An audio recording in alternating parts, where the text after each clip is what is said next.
ధ్యానంలో ఆయనకు ఒక విషయం కనపడింది. నువ్వు వస్తే తప్ప రథం కదలలేదు. అంటే నువ్వు గొప్పవాడివని ప్రకటించడానికి రథం కదలలేదా? నువ్వు పరమభక్తుడివని లోకానికి తిరిగి చెప్పడం ప్రధానమా? లేకపోతే నిన్ను చూడాలని అరుణాచలేశ్వరుడు కదలలేదా? ఎందుకు కదలలేదు రథం? ఎందుకు ఆగింది? నువ్వు వెళ్ళాక ఎందుకు కదిలింది అని ఆయన ఆ వాగ్రథం కదలాలంటే నువ్వు ఆయన దగ్గరికి వెళ్ళాలి. ఇతపూర్వం నువ్వు పొరపాటు పడ్డావు ఆయన గురించి. ఇప్పుడు నువ్వు ఆయన దగ్గరికి వెళ్ళు, ఆయన దర్శనం చేసి ఆయనకి నమస్కరించు, ఆయన మాట్లాడతారు. ఆయన మాట్లాడగానే నీ రథం కదులుతుంది. ఇన్నాళ్ళు తపస్సు తపస్సు తపస్సు అని తిరుగుతున్నావుగా, ఇప్పుడు అసలు తపస్సు అంటే ఏమిటో తెలిసి నీలోని రథం కదిలి అద్భుతమైనటువంటి కవనము, లోకాన్ని ఉద్ధరించగలిగినటువంటి స్తోత్రాలు, మంత్ర సంబంధమైనవి నీ నుండి జాలువారతాయి. ఈ రెండు రథములు కదపడానికే నా రథాన్ని ఆపి పిలిచాను, ఎక్కుకొండ అనిపించింది. ఆయన వెంటనే లోపలికెళ్ళి విశ్వనాథ అయ్యర్ని కూడా పిలవాల. మంచి ఎండాకాలం, గబగబా ఉత్తరీయం తీసి భుజం మీద వేసుకుని అరుణాచలం కొండెక్కడం మొదలుపెట్టారు. చదువుకోవడం, డబ్బు సంపాదించడం, కీర్తి ప్రతిష్టలు సంపాదించడం అది పెద్ద విశేషంగా నేను ఆధ్యాత్మికంగా భావన చేయడం కుదిరే విషయం కాదు. ఎందుకంటే అవన్నీ చాలా తాత్కాలికమైన విషయాలు. అవి పెద్ద చరిత్రలో జ్ఞాపకం ఉండిపోయే విషయాలుగా మిగలవవి. కానీ మార్గదర్శకులుగా మిగిలిపోయేటటువంటి మహాపురుషులు, వంశోద్ధారకులు జన్మించాలి అంటే అది కేవలం భగవద్భక్తి కారణంగానే జన్మిస్తారు. విశాఖపట్టణానికి దగ్గరలో బొబ్బిలికి దగ్గరలో కలువరాయి అని ఒక గ్రామం. అసలు ఆ గ్రామమే చాలా విచిత్రమైనటువంటి పేరుతో కూడుకున్నటువంటి గ్రామం. ఎందుచేత అంటే కలువ పువ్వు ఎప్పుడు పుట్టినా నీటిలోనే పుడుతుంది. కానీ ఆ గ్రామంలో ఒక వింత సంఘటన జరిగింది.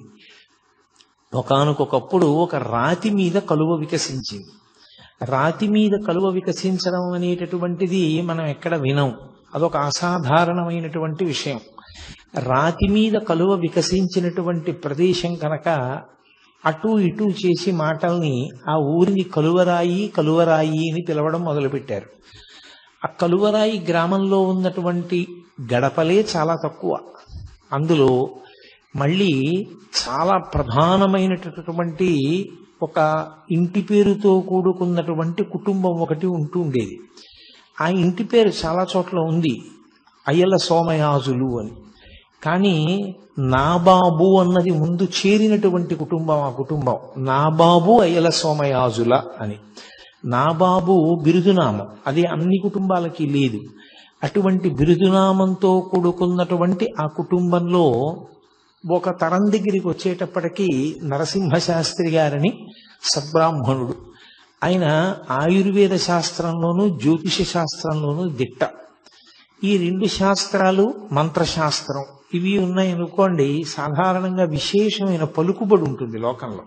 ఎందుచేత అంటే ఒకటి ఆయుర్వేద శాస్త్రం చేతిలో ఉంటే అంతకు మించిన వైద్యుడు ఎవరు ఉంటారు? ఈ రోజుల్లో ఉన్నట్లుగా అల్లోపతి డాక్టర్లు అంతమంది ఉండేవారు కాదు. కాబట్టి ఆయుర్వేదంలో నిష్ణాతుడై ఉంటే లోకంలో అందరికీ సుపరిచితుడు అవుతాడు. ఇక రెండవది జ్యోతిష శాస్త్ర ప్రవేశం కలిగి ఉండడం అనేటటువంటిది అందరికీ అవసరాలు తీరుస్తూ ఉంటుంది. ఇంట్లో ఓ పెళ్లి జరగాలన్నా, ఓ ముచ్చట జరగాలన్నా, ఓ వేడుక జరగాలన్నా ప్రతిదానికి శుభాశుభములను నిర్ణయించగలగడం, ఓ సుముహూర్త నిర్ణయం చేస్తూ ఉండడం, ఏ కార్యక్రమం చేసుకుంటే ఇబ్బందులు తొలగుతాయో చెప్పగలగడం, జాతకాన్ని పరిశీలన చేయడం, ఇవన్నీ చేస్తుంటారు. కాబట్టి లబ్ధ ప్రతిష్ఠులు అవుతారు. దానికి తోడు ఆయన గొప్ప మంత్రశాస్త్రవేత్త. అనేక మంత్రములను ఉపదేశం పొందాడు ఆయన. పొంది ఆ మంత్రములన్నిటినీ చాలా నిష్ఠతో ఆయన ప్రతిరోజు కూడా జపం చేస్తూ ఉండేవాడు. ఆయన స్వయంగా విఘ్నేశ్వర భక్తుడు. వినాయకుడంటే చాలా విశేషమైన ప్రీతి. అందున ఆయనకి ఇష్టదైవం డుంఠి గణపతి. డుంఠి గణపతి అంటే కాశీపట్టణంలో ఉంటారు. కంఠం మీద చంద్రవంక ఉంటుంది అని. ఆ చంద్రవంక ఉన్నటువంటి గణపతి డుంఠి గణపతి అని శ్రీనాథుడు వర్ణన చేశాడు. ఆ భీమఖండంలోనూ కాశీఖండంలోనూ కూడా వర్ణిస్తాడు. అందుకని అటువంటి డుంఠి గణపతి స్వరూపం అంటే ఆయనకి బహుధా ప్రీతి. ఆయనకి భార్య నరసమాంబ. ఆ తల్లి ఆయనకి తగినటువంటి ఇల్లాలు, అపారమైనటువంటి భక్తి తత్పరురాలు, ఆవిడ పతిసేవాపరాయణ, ఎప్పుడూ భర్తని సేవిస్తూ ఉండేది. వాళ్ళిద్దరికీ ఒక కుమారుడు జన్మించాడు. ఆవిడికి సూర్యనారాయణమూర్తి ఇష్టదైవం. ఆవిడ సూర్యనారాయణమూర్తిని ఉపాసన చేసేది. ఆ పుట్టినటువంటి కొడుక్కి భీమశాస్త్రి అని పేరు పెట్టారు. ఆ పిల్లవాడు పెరిగి పెద్దవాడు అవుతున్నాడు. వాడు చిన్న వయస్సులో ఉండగా అకస్మాత్తుగా అనారోగ్యం ఏర్పడింది. సాధారణంగా లోకంలో ప్రఖ్యాతి ఏమనుంది అంటే ఆరోగ్యం భాస్కరాదిచ్చేత్ అని. ఆరోగ్యమునిచ్చేటటువంటి వాడు సూర్య భగవానుడు అని. పైగా ఆయుర్వేద శాస్త్రం తెలిసినటువంటి వాడు భర్త. ఆ వ్యాధికి ఆయన వైద్యం చేస్తున్నప్పటికీ అతను ప్రాణాంతకమైనటువంటి స్థితిని చేరిపోయాడు. ఇక పిల్లవాడు బ్రతకడు అన్నారు. నిజంగా స్థితిని చేరాడు. ఆ పిల్లవాడు ఎగబూపిరి వచ్చేసింది. ఆ సమయంలో ఆవిడికి దేవతల మీద ఉన్న నమ్మకం అటువంటిది. ఆవిడ సూర్యనారాయణమూర్తికి మొక్కింది, నా కొడుక్కి ఆరోగ్యం ఇవ్వగలిగినటువంటి వాడివి నువ్వు తప్ప వేరొకరు లేరు, నేను నిన్ను నమ్మి ఉన్నాను, కాబట్టి నువ్వే నా కొడుకుని బతికించవలసింది అని కొద్దిగా అక్షతలు, ఒక పసుపు కొమ్ము, ఓ డబ్బు మూట కట్టి మీదు కట్టారంటారు. మీదు కట్టి ఎవరికో ఇచ్చి అరసవెల్లి పంపింది. నా కొడుకు బ్రతికితే నా కొడుకుని తీసుకుని నీ అరసవెల్లి క్షేత్రానికి వచ్చి తలనీలాలు ఇస్తాను. ఆమె యొక్క నిశ్చలమైన భక్తికి సూర్యనారాయణమూర్తి అనుగ్రహించాడు. అసలు మీకు చాలా ఆశ్చర్యం ఏమిటంటే ఈ కంటితో చూడ్డానికి వీలైనటువంటి పరబ్రహ్మస్వరూపము సూర్యనారాయణమూర్తి ఒక్కడే. సూర్యనారాయణమూర్తి చేత రక్షింపబడనటువంటి పౌరాణికమైన విశిష్టమైన వ్యక్తులు లేరు. మహాభారతంలో ద్రౌపదీదేవి రక్షింపబడింది అంటే సూర్యనారాయణమూర్తి వల్లే. విరాట పర్వంలో సూర్యనారాయణమూర్తి కృచ్చిని పంపాడు కాబట్టి ఆమెని ఆవహించి కీచకుణ్ణి తోసేసి పడిపోయేటట్టుగా చేశాడు. అందువల్ల ద్రౌపదీదేవి తప్పించుకుంది. సరే, శ్రీరామచంద్ర ప్రభువు ఆదిత్య హృదయాన్ని ఉపదేశం పొంది అగస్త్య భగవానుడి దగ్గర ఆయన ఆ మంత్రజపం చేత రావణాసురుణ్ణి సంహరించగలిగారు అన్నది జగద్విదితం. సీతమ్మ తల్లి చాలా కష్టంలో ఉన్నప్పుడు ఆమె కూడా సూర్యనారాయణమూర్తిని ఉపాసన చేస్తూ ఉండిపోయింది రాముని యొక్క విజయం కోసం. కాబట్టి అసలు సూర్యనారాయణమూర్తిని ఉపాసన చెయ్యనటువంటి వాళ్ళు లోకంలో లేరు. లలితా సహస్రనామ స్తోత్రానికి భాష్యం ఇచ్చినటువంటి భాస్కరరాయల వారు కూడా గొప్ప సూర్యోపాసకుడు. ఆయనకి సూర్య భగవానుడు ప్రత్యక్షం అయ్యాడు కూడా. కాబట్టి ఆ తల్లి సూర్యనారాయణమూర్తికి నమస్కారం చేసింది. ఆ నరసమాంబ, నా కుమారుడు బ్రతికి బట్ట కడితే వాడి 3వ ఏట వచ్చినప్పుడు నేను తీసుకొచ్చి తలనీలాలు ఇస్తాను, నీ దగ్గరే దర్శనం చేసుకుంటాం కుటుంబం అంతా. ఆశ్చర్యకరంగా పిల్లవాడు బతికాడు. ఆ పిల్లవాడిని తీసుకుని తలనీలాలు ఇవ్వడం కోసమని బయలుదేరి అరసవిల్లి క్షేత్రానికి చేరారు. అప్పుడు పెద్ద ఉత్సవం జరుగుతోంది. ఆ ఉత్సవంలో దంపతులిద్దరూ చాలా సంతోషించారు. ఈశ్వర దేవాలయాన్ని చూసి కొడుకుతో కలిసి సూర్యనారాయణమూర్తిని దర్శనం చేసుకున్నారు. దర్శనం చేసుకుని ఆ దేవాలయ ప్రాంగణంలోనే ఒక చోట భార్యాభర్తలు ఇరువురూ కూడా నిద్ర చేశారు. అసలు యథార్థమునకు ఏదైనా క్షేత్రానికి వెడితే రాత్రి ఉండకుండా రాకూడదు, రాత్రి నిద్ర చెయ్యాలి. నిద్ర చేసి రావాలి క్షేత్రంలో. నిద్ర చేయకుండా ఏదో పొద్దున్నే బయలుదేరి వెళ్ళిపోయి దర్శనం చేసుకుని వెంటనే వెళ్ళకూడదు. క్షేత్రము అంటే నిద్ర చేయవలసినటువంటి ప్రదేశము అని. కాబట్టి వాళ్ళు నిద్ర చేశారు అరసవిల్లిలో. ఆవిడ నిద్రపోతున్నప్పుడు తెల్లవారుజాము సమయం అయింది. ఈ భర్తగారైనటువంటి నరసింహశాస్త్రి గారు కాలకృత్యాలు తీర్చుకోవడం కోసమని దూరంగా వెళ్ళాడు. ప్రాతకాలం ఆవిడికి బాగా గాఢమైన నిద్ర పట్టింది. ఆ నిద్రలో ఆవిడికి ఒక దేవతా స్వరూపం ప్రత్యక్షమైంది. పచ్చగా మెరిసిపోతోంది అగ్నికాంతితో ఒక స్త్రీ. ఆమె అరసవిల్లి దేవాలయంలోంచి బయలుదేరి వచ్చి ఒక బంగారు పాత్రను, ఒక దాన్ని పాయస పాత్రని ఆమె చేతిలో ఉంచి ఆమె అంతర్ధానం అయిపోయింది. ఆవిడికి కల వచ్చినట్టుగా అనిపించలేదు. యథార్థంగా ఎవరో వచ్చి తన చేతిలో కలశం ఉంచినట్టే అనిపించింది. ఆవిడ నిద్ర లేచిన తర్వాత నరసింహశాస్త్రి గారు తిరిగి వచ్చి విచారణ చేస్తే ఆమె తన స్వప్న వృత్తాంతాన్ని చెప్పింది. ఆయన స్వప్నశాస్త్రం కూడా తెలిసినవాడు. అందుకని ఆయన అన్నాడు, సాధారణంగా ఇలాంటి కల వస్తే ఆమె గర్భిణి అవుతుంది. గర్భచిహ్నములు కనపడితే నీ కడుపున పుట్టబోయేటటువంటి పిల్లవాడు దైవాంశ సంభూతుడవుతాడు. నీకు కనపడినటువంటి స్వరూపాన్ని హిరణ్మయి అని పిలుస్తారు. ఆ హిరణ్మయి స్వరూపం సూర్యనారాయణమూర్తి యొక్క తేజోమండలం నుంచి వచ్చినటువంటి అగ్నిస్వరూపం. అది కలశ నీ చేతిలో ఉంచింది అంటే తప్పకుండా నీ కడుపున చాలా గొప్ప పిల్లవాడొకడు జన్మిస్తాడు. నాకు ఎప్పటి నుంచో ఒక కోరిక ఉంది. ఆ కోరిక తీర్చవలసినటువంటి కొడుకు నిమ్మని నేను గణపతిని ప్రార్థిస్తున్నాను. అలాంటి కొడుకుని ఇస్తాడేమో అన్నాడు. ఏమిటైన ప్రార్థన? అప్పటికి భారతదేశానికి స్వాతంత్ర్యం రాలేదు. ఇతర విశ్వాసముల వాళ్ళు సనాతన ధర్మాన్ని ఏమీ తెలియకపోయినా నిష్కారణ విమర్శ చేసి భారతదేశపు సంస్కృతి సంప్రదాయములను పాడు చేస్తున్నారు. నరసింహశాస్త్రి గారు ఇప్పుడు బతికుంటే రోజూ గుండెలు బాదుకునేవాడేమో. కాబట్టి ఆయన బెంగ పెట్టుకుని పరమేశ్వరుణ్ణి ప్రార్థన చేశాడు. విశేషమైనటువంటి వాగ్ధాటి కలిగినటువంటి వాడు, గొప్ప ఆశు కవితా ధార కలిగిన వాడు, సరస్వతీ కటాక్షమున్నవాడు, ధైర్యంగా సభలో నిలబడి సనాతన ధర్మము యొక్క వైభవమును చాటి చెప్పగలిగిన వాడు, అటువంటి పిల్లవాడు నాకు కావాలి అని. అటువంటి కొడుకు పుడతాడేమో, సూర్యనారాయణమూర్తి అనుగ్రహించి ఉంటాడు, అందుకే హిరణ్మయీ స్వరూపం నీకు దర్శనమిచ్చింది అన్నాడు. కొంతకాలం అయింది, ఇంటికి వెళ్ళారు. ఆమెకి గర్భ సూచనలు కనపడ్డాయి.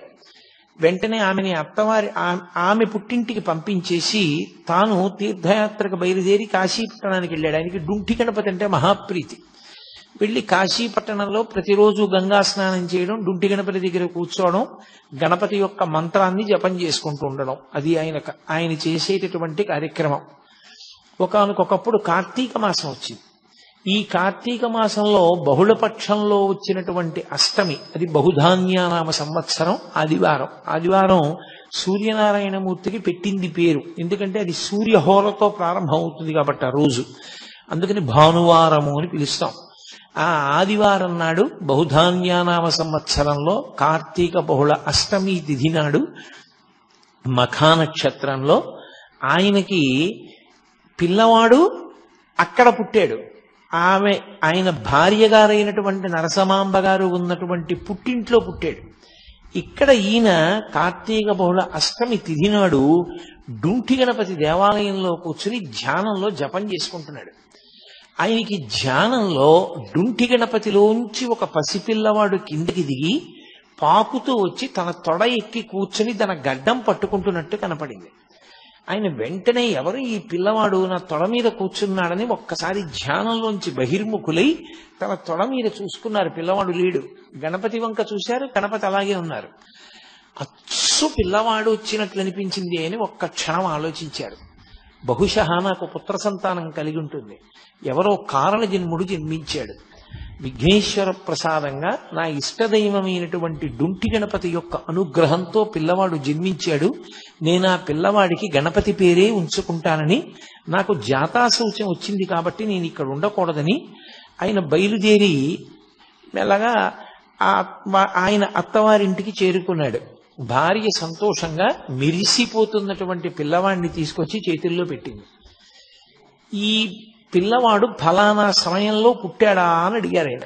తనకి కార్తీక బహుళ అష్టమి నాడు ఏ సమయానికి డుంటి గణపతిలోంచి పిల్లవాడు కిందకి దిగి పాకుతూ వచ్చి తన తొడ మీద కూర్చున్నట్టుగా దర్శనమైందో ఆ సమయాన్ని చెప్పి అడిగారు. ఆవిడంది, అదే వీడు పుట్టినటువంటి సమయం, అప్పుడే పుట్టాడు. చాలా సంతోషించారు. ఆమెకి సూర్యనారాయణమూర్తి ఇష్టదైవం, ఆయనకి విఘ్నేశ్వరుడు ఇష్టదైవం. అందుకని ఇద్దరి పేర్లు కలిసి వచ్చేటట్టుగా సూర్య గణపతి శాస్త్రి అని పేరు పెట్టారు. ఇద్దరికి అంటే మగపిల్లవానికి పెట్టేటప్పుడు సరి సంఖ్యతో ఉండాలి, అందుకని సూర్య గణపతి శాస్త్రి అని పేరు ఉంచారు. శాస్త్రి అంటే శాస్త్రం ఎరిగినవాడు అని, శాస్త్రం ఎరిగిన వాడిని శాస్త్రి గారు అని పిలుస్తారు. నాకెందుకులేండి. కాబట్టి ఆయన అటువంటి శాస్త్రపారంగతుడు కావాలి అని చెప్పి పాపం తండ్రి గారి కోరిక, అందుకని సూర్య గణపతి శాస్త్రి అని పేరు ఉంచాడు. కానీ ఈ పిల్లవాడు కొంచెం పెరిగి పెద్దవాడు అవుతున్నప్పుడు ఆయన పేరు ఎక్కడ చెప్పుకున్నా వాసిష్ఠ గణపతి అని చెప్పేవాడు. అందుకే సూర్య గణపతి శాస్త్రి అన్న పేరు మీకు ఎక్కడ కావ్యకంఠ గణపతి ముని పేరులో కనపడదు. వాసిష్ఠ గణపతి అంటారు, అది ఋషి సంప్రదాయం. ఆయన ఋషి సంప్రదాయాన్ని తీసుకుని గణపతి ముని ఏం చేశారంటే ఆయన యొక్క గోత్రం త్రయారుషేయం, కౌండిన్య, మైత్రావరుణ, వాసిష్ఠ, త్రయారుషేయ ప్రవరాన్విత అని. అందులో ఋషి సంప్రదాయంలో ఆ గోత్రంలో ఉన్నటువంటి ఋషుల్లో చిట్ట చివరి ఋషిని తీసుకుని ఆ ఋషి పేరు ఇంటి పేరుగా ఉంచుకున్నాడు ఆయన. అది ఋషి సంప్రదాయం అంటారు, అదేం దోషం కాదు. కాబట్టి వాసిష్ఠ గణపతి అని వచ్చింది. తండ్రి తనకి డుంఠి గణపతి మీద ఉన్నటువంటి భక్తి చేత కొడుకుని ఎప్పుడూ కూడా గణపతి గణపతి గణపతి అని పిలిచేవారు. ఎప్పుడూ గణపతి అని పిలవడమే తప్ప సూర్య అని ఆయన్ని పిలిచింది లేదు. అందుకని ఆయన పేరులో లౌకిక నామంలో సూర్య ఉన్నా ఆ సూర్య శబ్దం మరుగున పడిపోయింది. సూర్యుడు మరుగున పడి గణపతి ప్రకాశించారు, వాసిష్ఠ గణపతి అయ్యారు. ఆయన ముని, ఎప్పుడూ తపస్సే. అసలు ఆయనకున్నంత ఇష్టం తపస్సు మీద ఇంకా దేని మీద ఉండదు. ఏదైనా క్షేత్రానికి వెడితే ఓ పాడుపడిపోయిన దేవాలయం చీకటిగా ఉండి డొంకలతో ఉన్న చూసుకుని అందులో తపస్సు చేసేవారు ఆయన. అంత తపస్సు ప్రీతి కలిగిన వారు కాబట్టి, మననశీలి కాబట్టి ఆయనకి ముని అన్న పేరు వచ్చింది. అందుకని గణపతి ముని అయ్యారు. దానికి తోడు ఆయన్ని ఇవన్నీ పక్కకెళ్ళిపోయి ఓ కొత్త పేరు వచ్చింది ఆయనకి, నాయన అని. ఎవరైనా నాయన భగవాన్ రమణులు పెట్టారు ఆయనకి. ఆయన పేరేమిటో కూడా కనుక్కోకుండా భగవాన్ రమణులు ఆయన్ని నాయన అని నోరు విప్పి ఆయనతో మాట్లాడారు. మొట్టమొదటిసారి మాట్లాడారు రమణ మహర్షి తన జీవితంలో. ఆయన నోరు విప్పి మాట్లాడినప్పుడు నాయనా అని పిలిచారు కాబట్టి ఆయనకి నాయన అన్న పేరు ఉండిపోయింది. ఈ పిల్లవాడు ఇంత గొప్పవాడవుతాడని తల్లిదండ్రులు కలలు కన్నారు. అంటే నేను మళ్ళీ పసిపిల్లవాడి స్థాయి దగ్గరికి వచ్చి మాట్లాడుతున్నాను. కానీ ఆ పిల్లవాడు పరమ మౌనంగా ఉండేవాడు, ఎవరితో ఆడుకునేవాడు కాదు, ఏమీ ప్రతిస్పందన ఉండేది కాదు, ఒక్క విషయం వంట పట్టేది కాదు. తండ్రి తల్లి దిగులు పెట్టుకున్నారు. ఊళ్ళో వాళ్ళు బంధుజనం అందరూ కూడా హేళన చేయడం మొదలుపెట్టారు. ఈవిడ సూర్యోపాసన చేసింది, హిరణ్మయీ శక్తి కనపడిందన్నారు. ఆయనకి డుంటి గణపతిలోంచి పిల్లవాడు వచ్చి తొడ మీద కూర్చున్నట్టు కనపడ్డాడన్నారు. వీడు చూస్తే ఇంత బలహీనుడు, అనారోగ్యం, మూర్ఛ, ప్లీహ వ్యాధి, ఇన్ని వ్యాధులతో కొడుకుని ఏమీ మాట్లాడకుండా జడుడులా ఉన్న పిల్లవాడు పుట్టాడని అందరూ నవ్వుతున్నారు. పిల్లవాడికి 6వ ఏడు వచ్చింది. తండ్రి ఆయుర్వేద శాస్త్రంలో ప్రకాండు. ఆయన ఆలోచించాడు, కడుపున పుట్టిన కొడుకు కదా అని ఆ చికిత్స చేయలేకపోయాడు అంతకాలం. ఇక ఆలోచించి ఆయుర్వేద శాస్త్రంలో చెప్పబడింది కాబట్టి నేను ఈ చికిత్స చేస్తాను పిల్లవాడికని అగ్ని సంబంధమైన చికిత్స ఒకటి చేశాడు. కొన్ని సభాముఖంగా చెప్పడానికి కూడా భయంగా ఉంటాయి, ఎందుకంటే తెలిసి తెలియక ఎవరెక్కడ చేస్తారో అని భయం. కాబట్టి అగ్ని సంబంధమైన చికిత్స ఒకటి చేశాడు ఆ పిల్లవాడికి. అది చేసి చెయ్యగానే పెద్ద ప్రవాహానికి అడ్డు తీసేసినట్టుగా వచ్చేసింది ఆయనలో శక్తి. వచ్చేసి విశేషంగా మాట్లాడడం మొదలుపెట్టాడు. అపారమైనటువంటి కవితాధార. చాలా చిన్న వయస్సులో 7-8 సంవత్సరాలు వచ్చేటప్పటికే సంస్కృత భాష కరతలామలకమైంది. ఆయన 10వ ఏటలోనే పాండవ ధార్తరాష్ట్ర సంభవము అనబడేటటువంటి అద్భుతమైనటువంటి గ్రంథాన్ని రచించాడు. ఆ పిల్లవాడు ఎన్ని మంత్రాలు తండ్రి దగ్గర ఉపదేశం పొందాడు.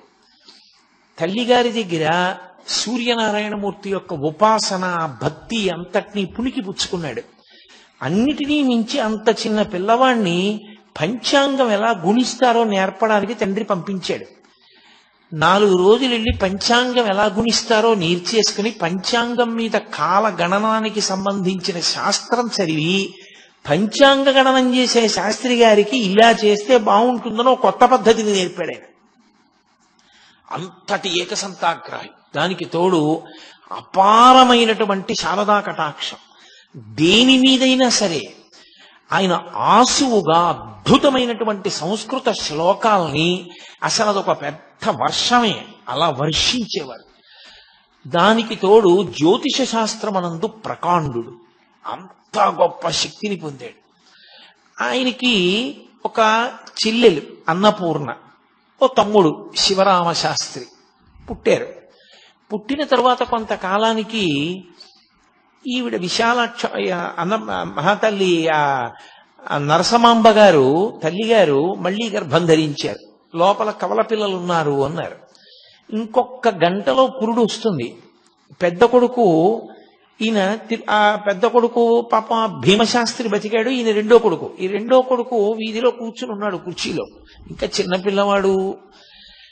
ఆవిడ ఎందుకో వచ్చి ఆ కొడుకుని అడిగారు, నాయన ఇంకొక గంటలో పురుడు వచ్చేటటువంటి స్త్రీకి పుట్టే పిల్లలు ఆమె ఎలా ఉంటారు అని అడిగారు. ఆయన దగ్గర పుస్తకం అవి ఏం లేవు, ఆయన కూర్చుని ఉన్నారు ఇలా. ఆయన అన్నారా, ఆవిడ బతకదమ్మా, ఆవిడ పిల్లలు కూడా చచ్చిపోతారు అన్నారు. అది పినతండ్రి గారు విన్నాడు. ఒరే వీడు ఇలా చెప్పాడు రా, ఆవిడ అడుగుతున్నదేమో సొంత తల్లి అడిగింది, వీడు అమ్మకి పురుటి సమయం ఆసన్నమైందని తెలిసే చెప్పాడా తెలియక చెప్పాడా? వీడి చేతిలో పంచాంగం లేదు, వీడేమి గణన చేయలేదు, ఎలా చెప్పాడు ఒక గంటలో కానీ పురుడు వస్తే తల్లి పిల్లలు కూడా చనిపోతారని? అని ఏదో పిల్లాడు, పెద్ద దానికి పట్టించుకోవాల్సిన విషయం ఏముందని వదిలేశాడు. ఆయన ఒక్కడే విన్నాడు ఆ మాట. ఆవిడ వెనక్కి తిరిగి వెళ్ళిపోతూ గొనుక్కుంది, పోనీలే నాయన, నేను పిల్లలు అలాగే చచ్చిపోతే నోటి మాట అంత శక్తివంతమైన మహాపురుషుడి యొక్క తల్లిని అయ్యి ఉంటాను కదా అంటూ వెళ్ళింది. ఖచ్చితంగా గంట తర్వాత పురుడు వచ్చింది. ఆవిడ ఇద్దరు పిల్లలు చనిపోయారు. చనిపోగానే ఆ పినతండ్రి గారి ఈ వార్త అందరికీ చెప్పాడు. వీడు పంచాంగం చేత్తో పుచ్చుకోకుండా కన్న తల్లి వచ్చి అడిగితే గంట తర్వాత పురుడు వస్తే తల్లి పిల్లలు ఉండరమ్మా అన్నాడు. పంచాంగం లేకుండా చెప్పాడు, వీడి మాట నిజమైంది. కాబట్టి వీడు సత్యవాక్ దురంధరుడు. వీడి నోటి వెంట ఏదైనా మాట వచ్చిందా అయిపోతుంది. కాబట్టి వీడితో చాలా జాగ్రత్తగా ఉండాలి. వీడి నోటంటే చెడు మాట వచ్చినా ప్రమాదమేనది. ఊరు వాడ అందరూ బంధుజనులు ఏమని పిలిచేవారంటే, మాట చేత తల్లిని చంపుకున్న దుర్మార్గుడు అంటుండేవారు. ఆయన దానివల్ల 3 నెలలు మాట్లాడడం మానేశారు. ఆ తర్వాత తండ్రి గారు క్షేత్ర పర్యటనల గురించి, ఇతర విషయాల గురించి, భక్తి గురించి అదే పనిగా మాట్లాడుతుండేవారు. మాట్లాడతాడేమో పిల్లాడు చూద్దామని. ఎట్టకేలకి 3 నెలల తర్వాత ఆయన మళ్ళీ మాట్లాడడం మొదలుపెట్టారు. ఆయనది విశేషమైన సరస్వతీ కటాక్షం, గణపతి యొక్క అంశచేత జన్మించినటువంటి మహానుభావుడు. నేను మీతో మనవి చేశాను, అరుణాచలంలో పరమేశ్వరుడు 4 స్వరూపాలతో ఉంటాడు అని. ఒకటి బ్రహ్మ విష్ణువుల మధ్య కలహం తీర్చడానికి జ్యోతిస్తంభంగా ఆవిర్భవించినటువంటి పరమేశ్వర స్వరూపం. రెండవది కొండ, మూడవది అరుణాచలేశ్వరుడు, నాలుగవది అరుణాచలం కొండలో ఉండేటటువంటి గుహలో ఉండే సిద్ధపురుష స్వరూపం, దక్షిణామూర్తి స్వరూపం. 4 స్వరూపములతో ఉంటాడు అని చెప్పాను. అపితకుచాంబయ్యి అమ్మవారు ఉంటుంది. ఆ పార్వతీ పరమేశ్వరుల యొక్క కుమారుడు సుబ్రహ్మణ్య స్వరూపంగా రమణ మహర్షి వచ్చారు. గణపతి యొక్క అంశలో కావ్యకంఠ గణపతి మునొచ్చారు. వీళ్ళిద్దరూ అక్కడే కలుసుకోవాలి అరుణాచల క్షేత్రంలో. వీళ్ళిద్దరూ కలుసుకున్న కాలం స్వర్ణయుగం. ఎందుకంటే పార్వతీ పరమేశ్వరులు 2 కుమారులతో కలిసి కనపడిన క్షేత్రం ఆ క్షేత్రం అప్పుడు. కాబట్టి ఆ పిల్లవాడు చిన్నతనం నుంచి అపారమైన కవితా ధార. తల్లిగారు వెళ్ళిపోయారు. ఇక తండ్రి గారిని మా పిల్లనిస్తామని ఆయన పాండితీ ప్రకర్ష, ఆయన సత్యవాక్ దురంధత, దానికి తోడు ఆయన యొక్క మంత్రోపాసన శక్తి, ఆయన యొక్క శాస్త్రముల యందు ప్రవేశము చూసి ఎంతమందో పిల్లనిస్తామని వెంటబడ్డారు. ఆఖరికి చూసి కర్రావారి పిల్లనిచ్చి చేశారు. కర్రావారు ఉన్నారు సభలో, కర్రావారి పిల్లనిచ్చి చేశారు. ఆమె పేరు విశాలాక్షి, బహుగడుసరి. ఆమె భర్తకి తగిన ఇల్లాలు, మహాపతివ్రత, ఆయన్ని అనుగమించేది ప్రతి విషయంలో. కానీ గడుసుతనంలో భర్త ఎంత గడుసువాడో, ఎంత సరస్వతీ కటాక్షం ఉన్నవాడో ఆమె కూడా అంత గడసరి. ఆమె వ్యక్తురాలైనప్పుడు కాపరానికి పంపించి ముహూర్త నిర్ణయం చేశారు. చేసి మామగారే స్వయంగా కోడలికి ఉపదేశం చేశారు, గణపతి మంత్రమును పరదేవతా మంత్రం. ఆమెని ఒకసారి అడిగారు మామగారు, నీకు గణపతి మంత్రం ఎక్కువ ఇష్టమా, ఉపాసన చేసేటప్పుడు పరదేవతా మంత్రం ఎక్కువ ఇష్టమా అని అడిగారు. తండ్రి కొడుకు అన్నం తింటున్నారు, కోడలు వడ్డిస్తోంది. ఆయన చమత్కారానికి అడిగాడు, ఎందుకని గణపతి మంత్రం ఎక్కువ ఇష్టమండి అందనుకోండి, ఆమె భర్తయేగా గణపతి, కావ్యకంఠ గణపతి ముని. పరదేవతా మంత్రం ఇష్టమంది అనుకోండి, మరి భర్తకి సంబంధించిందంత ఇష్టం లేదని కదా. ఏమంటుందో చూద్దామని ఆయన నవ్వి అడిగాడు. ఆవిడెంత చమత్కారంటే ఆవిడంది, బాహ్యమునందు గణపతిని సేవిస్తూ ప్రత్యక్షంగా ఆంతరమునందు పరదేవతోపాసన చేస్తూ ఉంటానండి. అమ్మో, చాలా గడసరి కోడలే వచ్చింది అని నరసింహశాస్త్రి గారు చాలా పొంగిపోయారు. ఆయన పెళ్ళయిందంటే 3 ఏళ్లు తేడా ఇద్దరికి. పెళ్లి అవగానే కాళిదాస మహాకవి రచించినటువంటి మేఘ సందేశం ఎంత ప్రౌఢంగా ఉంటుందో అలా భృంగ సందేశము అని చెప్పి ఒక కావ్యాన్ని రచించి భార్య పేరు మీద తన గురువుగారికి చూపిస్తే తెల్లబోయాడు గురువుగారు. ఇంత అద్భుతమైన పాండిత్యంతో ఇంత చిన్న వయస్సులో ఇంకా సంసారమే మొదలు పెట్టలేదు, భార్య మీద ఇంత గొప్ప కవిత్వం ఎలా చెప్పావురా నువ్వు అని చెప్పి. అది మేఘ సందేశం, ఇది భృంగదూతము. భృంగదూతము అని రచించారు ఆయన. అంతటి మహాపండితుడు ఆయన. యాత్రకు బయలుదేరి వెళ్ళారు ఒకప్పుడు. నేను మీతో మనవి చేశాను కదూ, పరమేశ్వరుడు ఎవరిని ఎందుకు పుట్టించాడో ఆ కార్యక్రమానికి తగినటువంటి ప్రేరణ చిన్నతనంలోనే ప్రారంభం అవుతుంది, ఏదో కారణానికి. మీరు చూడండి, అందుకే పరమేశ్వరుడు అందున మహాపురుష జననం జరిగినప్పుడు వారు ఎందుకు పుట్టారో పరమేశ్వరుడికి తెలుసు. ఆయన అటువైపుకు వెళ్ళిపోవడానికి కావలసినటువంటి లక్షణములు పుట్టుకతోటే వచ్చేస్తాయి. అవే పునాదిగా ఆ వ్యక్తి అటువైపుకి చేరిపోతాడు. ఆయనకి తీర్థయాత్ర, తపస్సు, భగవద్దర్శనము ఇవి చాలా ఇష్టం. ఆయన బయలుదేరి కాశీపట్టణానికి వెళ్ళారు. కాశీపట్టణంలో మేనమామ గారి ఇంట్లో ఉన్నారు. ఉన్నప్పుడే ఒక విచిత్ర సంఘటన జరిగింది. బెంగాల్ దేశంలో నవద్వీప్ అని ఒక ప్రాంతం.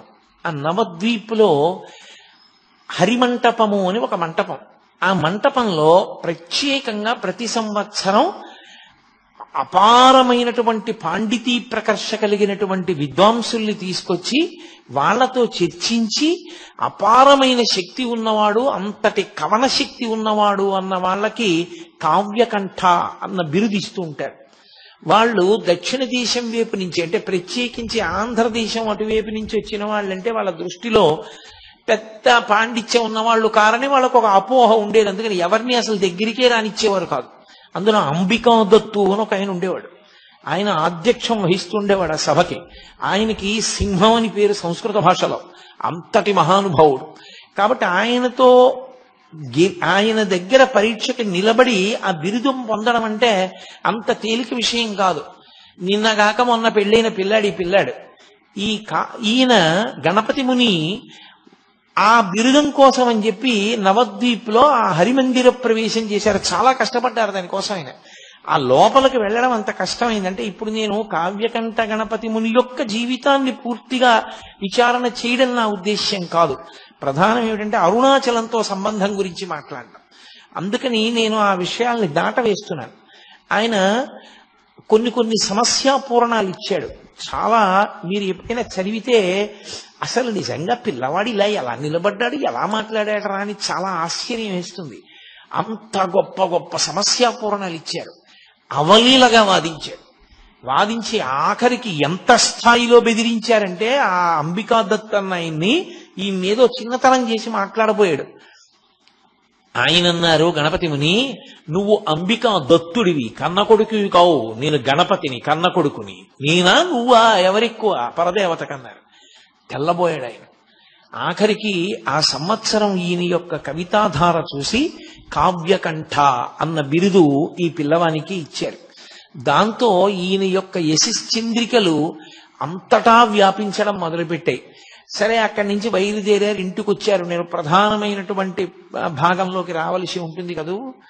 ఆయన బయలుదేరి దక్షిణ దేశానికి యాత్రకు వచ్చారు. వచ్చి కాంచీపురం వెళ్ళి కాంచీపురంలో కొన్ని కోట్ల పర్యాయములు శివ శక్తి సంబంధమైనటువంటి మంత్రములను జపం చేశారు. జపం చేసి ఆయన అక్కడి నుంచి అరుణాచల క్షేత్రానికి వచ్చారు. వచ్చి అరుణాచల క్షేత్రంలో అపితకుచాంబ అరుణాచలేశ్వరుల ముందు నుంచి వెళ్ళాలి. స్మార్తులకు నియమం ఏమిటంటే ముందు పరమేశ్వర దర్శనం చేసి అమ్మవారి దర్శనం చేస్తారు. అంతేకాని ముందు అమ్మవారి దర్శనం చేసి అయ్యవారి దర్శనానికి వెళ్లరు. కానీ కావ్యకంఠ గణపతి మునికి అన్నీ తెలిసిన్నా ఆ రోజు ఆయన ఎందుకో ముందు అపితకుచాంబ దర్శనానికి వెళ్ళారు. ఆయన వెళ్లి అపితకుచాంబ ముందు ఇలా నిలబడి చేతులొగ్గి నమస్కారం చేస్తున్నారు. అంతే. అమ్మవారికి అలంకారం చేసినటువంటి పువ్వులన్నీ జల జల జల జల రాలి కింద పడిపోయి, ఓహో నన్ను అమ్మ అనుగ్రహించింది, గణపతి కదు మరి, గణపతి అంశ కదూ, ఆవిడికి అందులో కొడుకుని చూస్తే మహాప్రీతి, హేరంబుడిని పేరు మహానుభావుడికి. అమ్మవారు యొక్క కళ తగ్గించవలసి వస్తే శంకరాచార్యుల వారు ఎదురుగుండా గణపతి ప్రతిష్ఠ చేసేవారు. శ్రీకాళహస్తి క్షేత్రానికి కూడా ఆవిడ గణపతితో కలిసే వచ్చింది. కాబట్టి పెద్ద కొడుకు అంత ప్రీతి ఆవిడికి గణపతి అంటే. అందుకని చూడగానే ఆవిడ మించి పువ్వులన్నీ రాలిపడ్డాయి. చాలా సంతోషించారు ఆయన, అమ్మ అనుగ్రహం కలిగింది అనుకున్నారు. ఆయనతో పాటు తమ్ముడు శివరామ శాస్త్రి కూడా వచ్చాడు. వచ్చి ఆయన అరుణాచలేశ్వర దర్శనానికి వెళ్ళారు. అప్పటి వరకు తీర్థయాత్రలలో ఎన్నో దేవాలయాలకు వెళ్ళారు, ఎన్నో దర్శనాలు చేశారు. కానీ అరుణాచలేశ్వరుడి ముందు ఇలా నిలబడేటప్పటికే ఆయన ఒంట్లో పులకాంకురాలు వచ్చి వెన్నుపాములో ఏదో విద్యుత్తు ప్రవహించినట్టుగా ఈయనతో నాకు ఏదో గొప్ప అనుబంధం ఉంది, తండ్రి నన్ను పిలుస్తున్నావా అన్నారు. ఎంత పారవస్యానికి లోనై బయటికి వచ్చారు. వచ్చి దుర్గమ్మ దర్శనానికి వెడదామని వెడుతున్నారు. తమ్ముడు, అన్నయ్య నాకు ఆకలేస్తోంది, అన్నయ్య నాకు ఆకలేస్తోంది, అరటిపండు కొనుక్కుంటాను, ఓ డబ్బు ఇయ్యమన్నాడు. సరే ఏదో ఇచ్చారు. ఆయన 8 అరటిపళ్ళు కొనుక్కు తిన్నాడు. అయినా ఆయన ఆకలి తీరలేదు. కాసేపు అయ్యేటప్పటికి మళ్ళీ డబ్బడికి మళ్ళీ ఓ 8 అరటిపళ్ళు తిన్నాడు. ఒరే నువ్వు ఇలా అరటిపళ్ళు తినేస్తే ఆరోగ్యం పాడైపోతుందిరా నీకు. అప్పుడే గణపతి ఉత్సవాలు పూర్తయ్యాయి అరుణాచలంలో.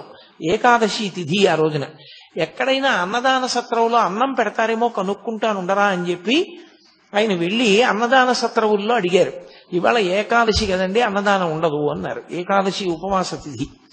వెంటనే బ్రాహ్మణ వీధిలోకి వెళ్ళి భవతి భిక్షాందేహి అని ఆయన యాచన చేశారు.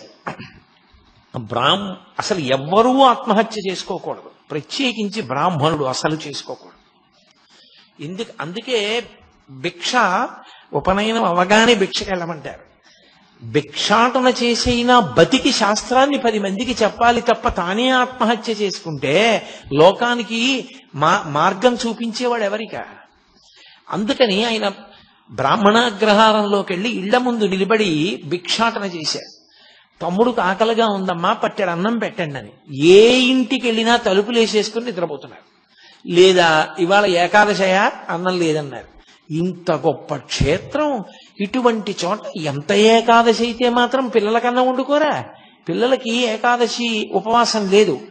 అందుకని మరి పిల్లల కోసం అన్నం వండొద్దు. వండుకుంటే ఇంటికి అతిథి ఎవరైనా వస్తారేమోనని కూడా పట్టెడన్నం పెట్టడానికి వీలు లేకుండా ఉన్నదంతా తామే తినడానికి కావలసినంత అన్నం మాత్రమే వండుకునేటంతటి స్వార్థపరులున్న పట్టణమా ఏమి తిరువన్నామలై అని ఆయన తెల్లబోయారు. వెతికారు వెతికారు వెతికారు వెతికారు, ఎక్కడా పట్టెడన్నం దొరకల. తమ్ముడేమో ఏడుపు, అన్నయ్య ఆకలేస్తోంది, అన్నయ్య ఆకలేస్తోందని. చిత్రం ఏంటంటే శివరామ శాస్త్రికి భగవంతుడి మీద ఉన్న భక్తి కన్నా అన్నగారి భక్తి మీద భక్తి ఎక్కువ. మా అన్నయ్య పిలిస్తే పరమేశ్వరుడు పలుకుతాడని నమ్మకం. ఆయనకి ఏం చెయ్యాలో అర్థం కాక కొండవంక తిరిగి పార్వతీ పరమేశ్వరులను అడిగారు. అమ్మా తమ్ముడు ఆకలితో ఏడుస్తున్నాడమ్మా, పట్టెడు అన్నం పెట్టవా అని చీకట్లో వెళ్ళిపోతున్నారు. ఒక ఇల్లు దాటుతున్నారు. ఆ ఇంటి అరుగు మీద ఒక యజమాని పడుకుని ఉన్నాడు. ఆయన గబగబా దుప్పటి తీసి పరిగెత్తుకొచ్చి పట్టుకున్నాడు వెనక నుంచి. ఏమన్నావు ఏమన్నావు ఏమన్నావు? అన్నం దొరకలేదా తిరువన్నామలైలో?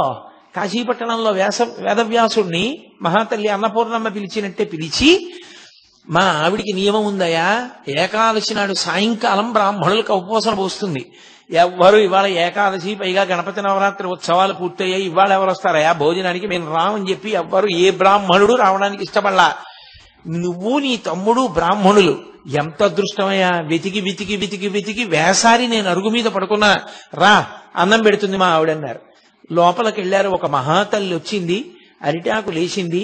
వీళ్ళిద్దరూ ఆ బట్టలు విప్పేసేసి ఓ తడిగావంచా ఒకటి కట్టుకుని ఆవిడిచ్చిన మడిబట్ట పుచ్చుకుని ఆ మడిబట్ట కట్టుకుని భోజనానికి కూర్చున్నారు. పరిశేచన ఔపోసన వేశారు, ఔపోసన పుచ్చుకున్నారు. షడ్రసోపేతమైనటువంటి విందు పెట్టింది ఆవిడ. చక్కగా ఇద్దరు భోజనం చేసేశారు. తాంబూలం దక్షిణ కూడా పెట్టించింది ఆవిడ.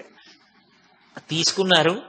అంతసేపు తిరిగారేమో, ఆకలి మీద ఇంకా నడవలేమురా, చాలా భుక్తాయాసంగా ఉందిరా తమ్ముడు, ఈ అరుగు మీదే పడుకుందామని చెప్పి అన్న ఓ అరుగు మీద, తమ్ముడు అరుగు మీద పడుకొని నిద్రపోయారు. అంత అలిసిపోయి కడుపు నిండా తిని పడుకున్నారేమో, లేత సూర్యకిరణాలు పడుతుండగా తెలివచ్చింది. తెలివొచ్చి పైకి లేచి ఆ తల్లి ఆ ఇల్లు మహాతల్లి రాత్రి అన్నం పెట్టిందని ఇలా చూశారు. అక్కడ ఇల్లు లేదు, అది గణపతి గుడి. ఆ విఘ్నేశ్వరుడి గుడి అరుగుల మీద పడుకుని ఉన్నారు వాళ్ళిద్దరు. తమ్ముడిని పిలిచి అడిగారు, ఒరే రాత్రి మనం ఒక ఇంట్లో భోజనం చేశాం కదరా, ఒక తల్లి మనకు అన్నం పెట్టింది కదా, ఆ అరుగుల మీద కదా పడుకున్నాం అన్నాడు. అనుమానం ఏమన్నాయా, మన ఇద్దరం అలాగే కదా పడుకుని నిద్రపోయాం అన్నాడు తమ్ముడు. అని ఆయన తెల్లబోయాడు, ఇదేంటనయ్యా వినాయకుడు గుడి ఉంది ఇక్కడ ఇంటికి బదులు అన్నాడు. ఒరే రాత్రి మనకి నిజంగా అలా అన్నం పెట్టిందా అన్న చిత్తభ్రాంతి కలిగిందిరా మన ఇద్దరికి అన్నారు. తీరా చూస్తే రాత్రి ఆవిడ భోజనం పెట్టిన తరువాత ఇచ్చినటువంటి తాంబూలాలు కూడా వాళ్ళిద్దరి దగ్గరే ఉన్నాయి, వాడిపోయి. ఏమాశ్చర్యం అని చెప్పి చుట్టుపక్కలంతా వెతికారు. అసలు అటువంటి దంపతులు లేరు, అటువంటి ఇల్లు లేదు. సాక్షాత్ పార్వతీ పరమేశ్వరులే ఆయనకి గణపతి దేవాలయంలో దర్శనమిచ్చి అన్నం పెట్టారు. అన్నం తిన్నారు, బయలుదేరారు. కానీ ఏమి పరమేశ్వరుని యొక్క పరీక్షో! ఆ అరుణాచల క్షేత్రంలో శేషాద్రి స్వామి ఎన్ని పరీక్షలు ఎదుర్కొన్నారో, భగవాన్ రమణులు ఎన్ని ఇబ్బందులు పడ్డారో, అంత కష్టము కావ్యకంఠ గణపతి ముని పడ్డారు. ఆనాటి నుండి 3 రోజులు అన్నదాన సత్రంలో ఒక పూట భోజనం పెట్టేవారు. రాత్రి అయ్యేసరికి ఏదో కాస్త మంచినీళ్లు తాగడమో కాస్త మజ్జిగ తాగడమో చేసి పడుకునేవారు అన్నదమ్ములు ఇద్దరు. ఎక్కడ అన్నం దొరికేది కాదు. 3 రోజులు అయిపోయిన తర్వాత అన్నదాన సత్రంలో 3 రోజుల కన్నా పెట్టం, వెళ్ళిపోమన్నారు. బయటికి వచ్చి ఎక్కడ భిక్షాటన చేసిన వారం చెప్పుకున్న ఒక్క పూట భోజనం తప్ప కడుపు నిండా 2 పూట్ల అన్నం తినడానికి కావలసినది ఏ ఒక్క రోజు లభించలేదు. ఈ తమ్ముడేమో ఆకలితో ఏడుపు. ఈ బాధ పడలేక ప్రతిరోజు ఆయన ఒక శ్లోకం రాసి హరసహస్ర రచన చేస్తాను అని ఒక శ్లోకాన్ని రచించడం, అరుణాచలం దేవాలయంలోకి వెళ్ళడం, అరుణాచలేశ్వరుడు ముందు నిలబడ్డం, ఏడుస్తూ అన్నం పెట్టమని ఆయన్ని స్తోత్రం చేయడం. చుట్టూ ఉన్న వాళ్ళందరూ వినేవారు, ఇతనెవరో భలే సంస్కృతంలో చెప్తున్నాడు రా పద్యాలు, కాబట్టి ఈ శ్లోకాలు విందామని రోజు ఆయన ఏడుస్తూ అన్నం కోసం శ్లోకం చెప్పే వాళ్ళకి జనం చేరేవారు. చక్కగా శ్లోకం వినేవారు. ఆయన ఏడుస్తూ అన్నం అడగడం, ఆయన బాధ చెప్పుకోవడం వినేవారు. శ్లోకం బాగుందని వెళ్ళిపోయేవారు. అన్నం మాత్రం ఎవరు పెట్టేవారు కాదు. ఏమిటి పరీక్ష అనుకున్నారు. అలా 1000 శ్లోకాలు అయిపోయాయి. ఆ 1000 శ్లోకాలు అయిపోయిన తర్వాత ఆయన అరుణాచలేశ్వరుడి ముందు చెప్పారు, రేపు సాయంకాలం నేను 1000 శ్లోకాలు నీ ముందు చదువుతాను, అప్పుడైనా అన్నం పెడతావా అన్నారు. అని ఆ మరునాటి సాయంకాలం ఆయన అరుణాచలేశ్వరుడి ముందు నిలబడి 1000 శ్లోకాలు చదువుతారని తెలిసి ఎంతమంది జనం చుట్టుపక్కల ఊళ్ళ నుంచి కూడా వచ్చి అరుణాచలేశ్వరుడి దేవాలయ ప్రాంగణం అంతా నిండిపోయింది ఆ శ్లోకాలు వినడానికి. ఉద్దండ సంస్కృత పండితులతో సహా వచ్చారు. అందులో భగవాన్ రమణులు, శేషాద్రి కూడా వచ్చారు. శేషాద్రి స్వామి, భగవాన్ రమణులు ఇద్దరు వచ్చి ఇద్దరు చెరో మూల నక్కి కూర్చుని వింటున్నారు. కానీ పరమ ఆకలితో నీరసించిపోయి బాధతో ఉండి శ్లోకాలు చెప్తున్నారేమో కావ్యకంఠ గణపతి ముని గమనించలేదు. ఆయన 1000 శ్లోకాలు చెప్పి వలవల ఏడ్చేశారు అన్నం కోసం. అప్పటి వరకు మాట్లాడని వారు ఒక్కసారి ఆ ఊళ్ళో ఐశ్వర్యవంతులందరూ ముందుకొచ్చి, మేము సిగ్గుపడుతున్నాం, ఇన్ని శ్లోకాలు రచన చేస్తే, హరసహస్రం చేస్తే తప్ప ఎవ్వరం అన్నం పెట్టలేదా మీకు? అన్నం పెట్టడం కాదు, మీలాంటి మహాపండితుడు అరుణాచల క్షేత్రాన్ని విడిచిపెట్టి వెళ్ళిపోవడానికి వీల్లేదు. అందుకే మీకు ఇక్కడ సంస్కృత పాఠశాలలో అధ్యాపకుడిగా ఉద్యోగం ఇస్తున్నా ఉన్నారు. చాలా సంతోషం అన్నారు. సంస్కృత పాఠశాలలో అధ్యాపకుడిగా చేరారు. చిత్రం ఏమిటంటే వాళ్ళు నియమం పెట్టారు, మీరు తమిళ భాషలో చెప్పాలి, సంస్కృతంలో ఉన్న విషయాల్ని తమిళ భాషలో చెప్పాలి. కాబట్టి తమిళ భాషలో అనర్గళంగా మాట్లాడడం మీకు రావాలి అన్నారు. ఆయన అన్నారు, నాకు ఉద్యోగం ఇచ్చేసేయండి, నేను ముందు పాఠాలు చెప్పడం మొదలు పెడతాను, 10 రోజులు సమయం ఇవ్వండి, 10 రోజుల సమయంలో అనర్గళమైనటువంటి తమిళ భాషలో మాట్లాడి పిల్లలకు పాఠం చెప్తానన్నారు. అప్పటికి ఆయనకు ఒక ముక్క రాదు అందులో తమిళంలో. సరే చూద్దాం ఇంత గొప్ప కవి ఏమవుతుందో అని ఉద్యోగం ఇచ్చారు. 11వ రోజున ఆ కళాశాల ప్రధానోపాధ్యాయుడు అటుగా వస్తూ ఈయన 11వ రోజు వచ్చింది కదా ఏం చెప్తున్నాడని చూశారు. ఆయన మాట్లాడుతున్నటువంటి తమిళ భాష చూసి ఆయన తెల్లబోయారు, ఇంత గొప్ప తమిళం మనకు కూడా రాదు, 10 రోజుల్లో ఎక్కడ నేర్చుకున్నాడు రా అని. అంతటి సరస్వతీ కటాక్షం. సరే సంస్కృత పాఠశాలలో చేరారు. విశాలాక్షమ్మ గారు కూడా కాపురానికి వచ్చారు. సంతోషంగా కాలం గడుపుతున్నారు. శివరామ శాస్త్రి కొంతకాలం అయిపోయిన తర్వాత నేను వెళ్ళిపోతానన్నాడు, ఇంటికి వెళ్ళిపోయాడు.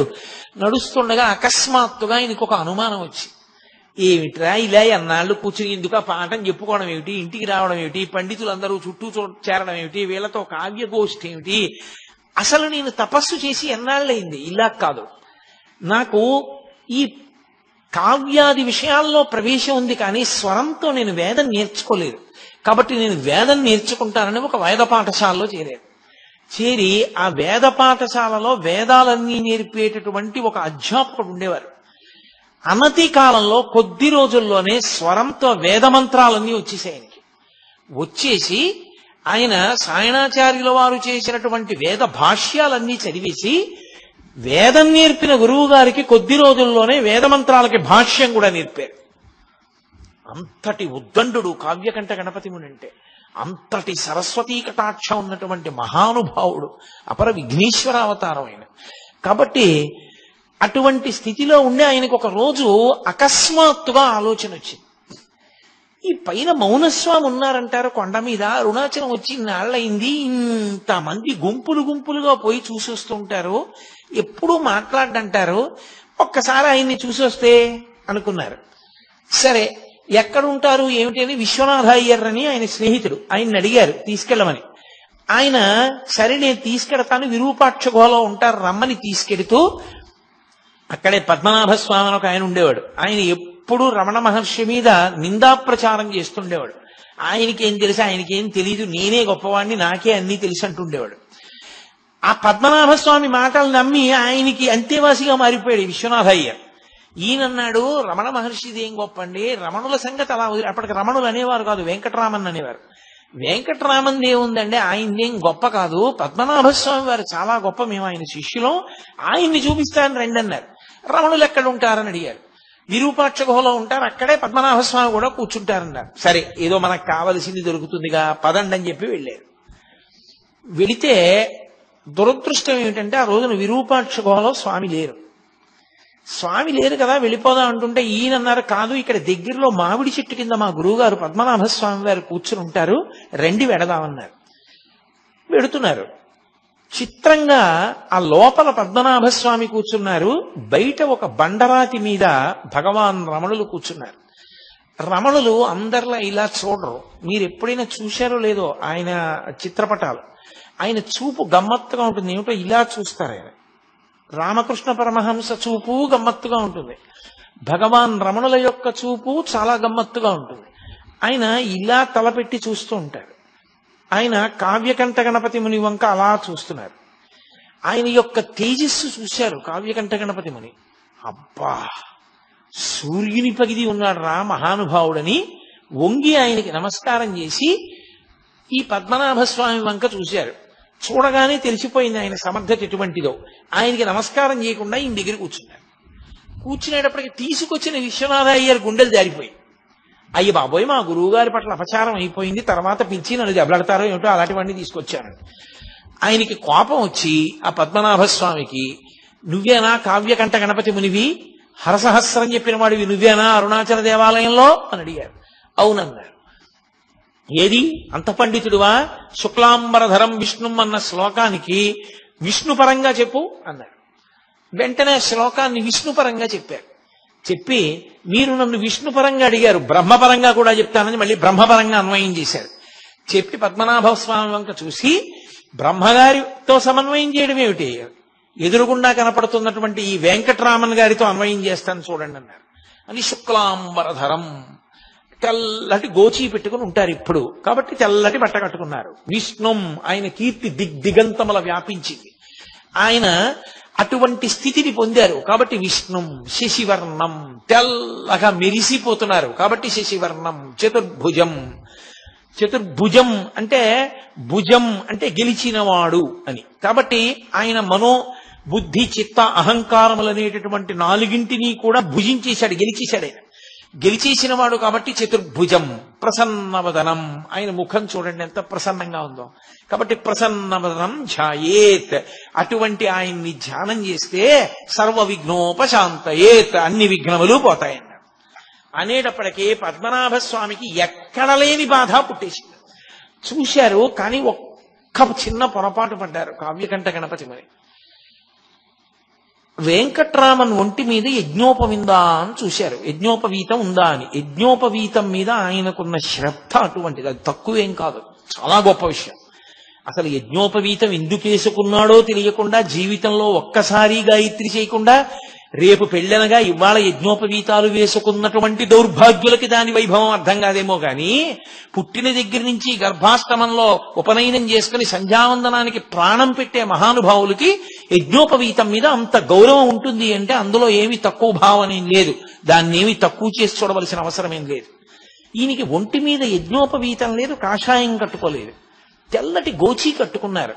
అసలు ఈయన సంప్రదాయజ్ఞుడేనా, ఈయనకి సరిగ్గా ఏమైనా మనం ఆయనతో మాట్లాడతగిన వ్యక్తేనా అన్న అనుమానం వచ్చింది. ఎందుకు అకస్మాత్తుగా వచ్చి ఆయన తేజస్సు చూశారు, నమస్కారం చేశారు, దిగి వెళ్ళిపోయారు విశ్వనాథయ్యర్తో. ఆ తర్వాత ఇంకెప్పుడు పైకి రాలేదు, ఇక కొండ మీదకి రాలేదు, ఆ క్రిందనే ఉండిపోయారు.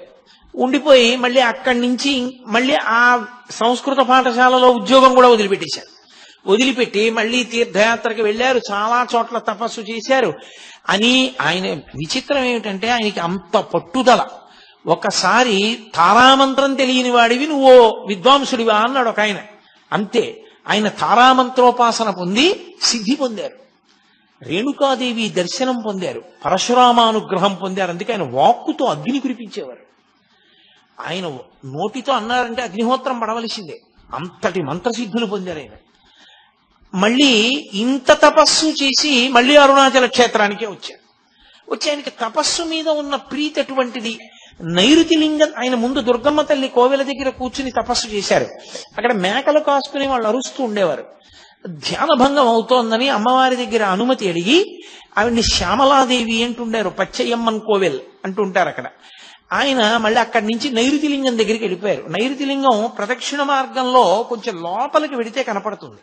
దానికి ఒక పక్కన నైరుతిలో పక్కకి ఓ చిన్న గుడిసె లాంటిది వేసుకుని దానికి ఒక చెక్క తలుపు లాంటిది ఒకటి పెట్టుకుని రాత్రింబవళ్ళు అందులో కూర్చుని తపస్సు చేస్తుండేవారు. అలా తపస్సు చేస్తున్న రోజుల్లో ఒక ఆశ్చర్యకరమైనటువంటి సంఘటన జరిగింది.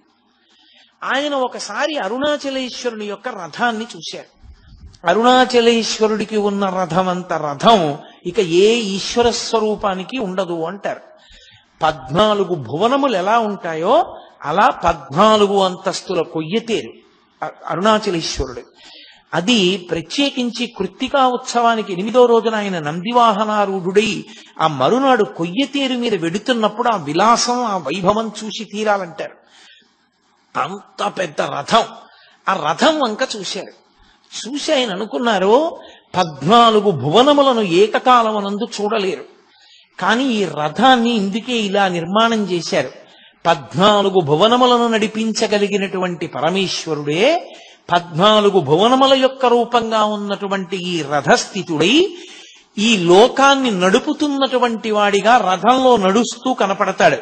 అందుకే అరుణాచలంలో రథోత్సవం జరిగిన నాడు దర్శనం చేయడం అంత గొప్పదైంది అని భావన చేశారు. వెళ్ళి మళ్ళీ తపస్సు చేసుకుంటున్నారు. తపస్సు చేసుకుంటుండగా ఆయనకి చీకటి పడిపోయిన తర్వాత బయటికి వచ్చారు. బయటికి వస్తే కొంతమంది మాటలు వినపడుతున్నాయి. అరుణాచలంలో ఇవాల్టి రోజు ఉదయం రథోత్సవం కోసం కొయ్యతేరులో స్వామివారిని పట్టుకుని బయలుదేరారు. ఖచ్చితంగా ఈయన పనిచేసిన సంస్కృత పాఠశాలకి ఈయన అరుణాచలం రాగానే అన్నం తినడానికి అడిగినటువంటి ఆ అన్నదాన సత్రంకి మధ్యలో రథం ఆగిపోయింది. ఎంతమంది దాన్ని మరమ్మత్తు చేసేవాళ్ళు వచ్చారో, ఎన్ని వేల మంది వచ్చారో, ఇంతమంది మోకులేశారు, లాగారు, తోశారు, ఏం చేసినా అంగుళం కూడా రథం కదలలేదు. పరమేశ్వరుడికి ఏదో ఆగ్రహం వచ్చింది, రథం ఆగిపోయింది కదలడం, ఏమీ తేడాయా కనపట్టలేదు. మరునాడు మధ్యాహ్నం 12 అయ్యేటప్పటికి రథం కానీ వెళ్ళి మరొక వాహనం మీదకి మారకపోతే స్వామి దేవాలయం అంతా ప్రాయశ్చిత్తం చేయవలసి ఉంటుంది. అందరూ హడిలిపోయారు. ప్రధాన అర్చకుడు కూడా బాధపడుతూ ఇంటికి వెళ్ళిపోయాడు. ఆలయ అధికారులు వెళ్ళిపోయారు. ఎవరో కొద్ది మంది ఉన్నారు. ఆయనకి అకస్మాత్తుగా ఒక మాట వినపడింది, అరుణాచలేశ్వరుడు నీకోసమే ఆగిపోయాడు, నువ్వు వెళ్ళు, రథం కదులుతుందని. ఇది నిజమా, నాకు ఈ మాట వినపడిందా అని ఆయన ఆశ్చర్యపోతున్నారు. మళ్ళీ వినపడింది, చెవులో ఎవరో చెప్పినట్టు. సరేనని బయలుదేరి రథం దగ్గరికి వెళ్ళారు. అప్పటికే బాగా చీకటి పడిపోయింది, రాత్రి చాలా ఆలస్యం అయిపోయింది. ఆయన వెళ్లి చూసేసరికి 10 మంది రథం చుట్టూ కాపలా ఉన్నారు. ఇప్పుడు రథం కదలడానికి నేను చెయ్యేస్తే కదులుతుందని చెప్తే డాంబికంగా ఉంటుంది. ఈశ్వర, రేపు ఉదయం వస్తాను, నన్ను మన్నించండి అని వెళ్ళిపోయి మళ్ళీ ధ్యానానికి కూర్చున్నారు. అంతసేపు బడలిపోయి పడుకున్నారు, నిద్రపోయారు. ఈశ్వరుని యొక్క శాసనం, అంత బ్రహ్మముహూర్తంలో లేచేటటువంటి వ్యక్తి ఆ రోజు బాగా తెల్లవారిపోతే కానీ నిద్ర లేవాల. అంత మెల్లగా లేచి తను ఆ రోజు చెయ్యవలసినటువంటి అనుష్ఠానం చేస్తే తప్ప బయటికి వెళ్ళరు. స్నానం చేసి అనుష్ఠానం అంతా చేసుకునేటప్పటికి 10 అయిపోయింది. మళ్ళీ పరిగెత్తుకుంటూ రథం దగ్గరికి వచ్చేటప్పటికి ఇంకా నిపుణుల్ని తీసుకొచ్చారు, ఇంకా జనం వచ్చారు, మోకులేస్తున్నారు, లాగుతున్నారు, తోస్తున్నారు, అంగుళం కదలటం లేదు.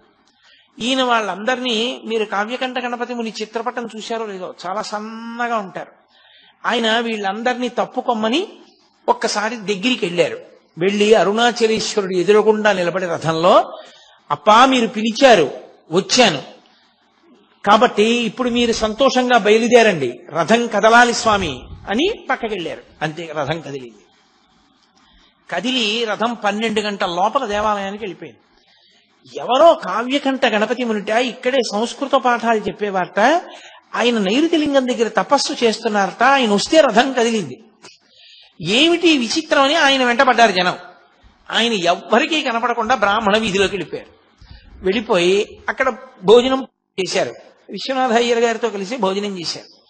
భోజనం చేసి వెంటనే ధ్యానంలోకి వెళ్ళిపోయారు.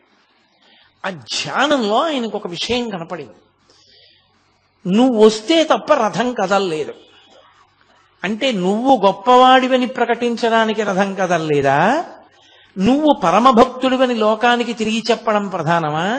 లేకపోతే నిన్ను చూడాలని అరుణాచలేశ్వరుడు కదలలేదా?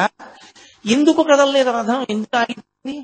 నువ్వు వెళ్ళాక ఎందుకు కదిలింది అని ఆయన, ఆ వాగ్రథం కదలాలంటే నువ్వు ఆయన దగ్గరికి వెళ్ళాలి.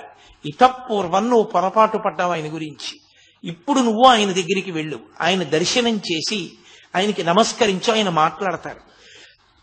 ఆయన మాట్లాడగానే నీ రథం కదులుతుంది.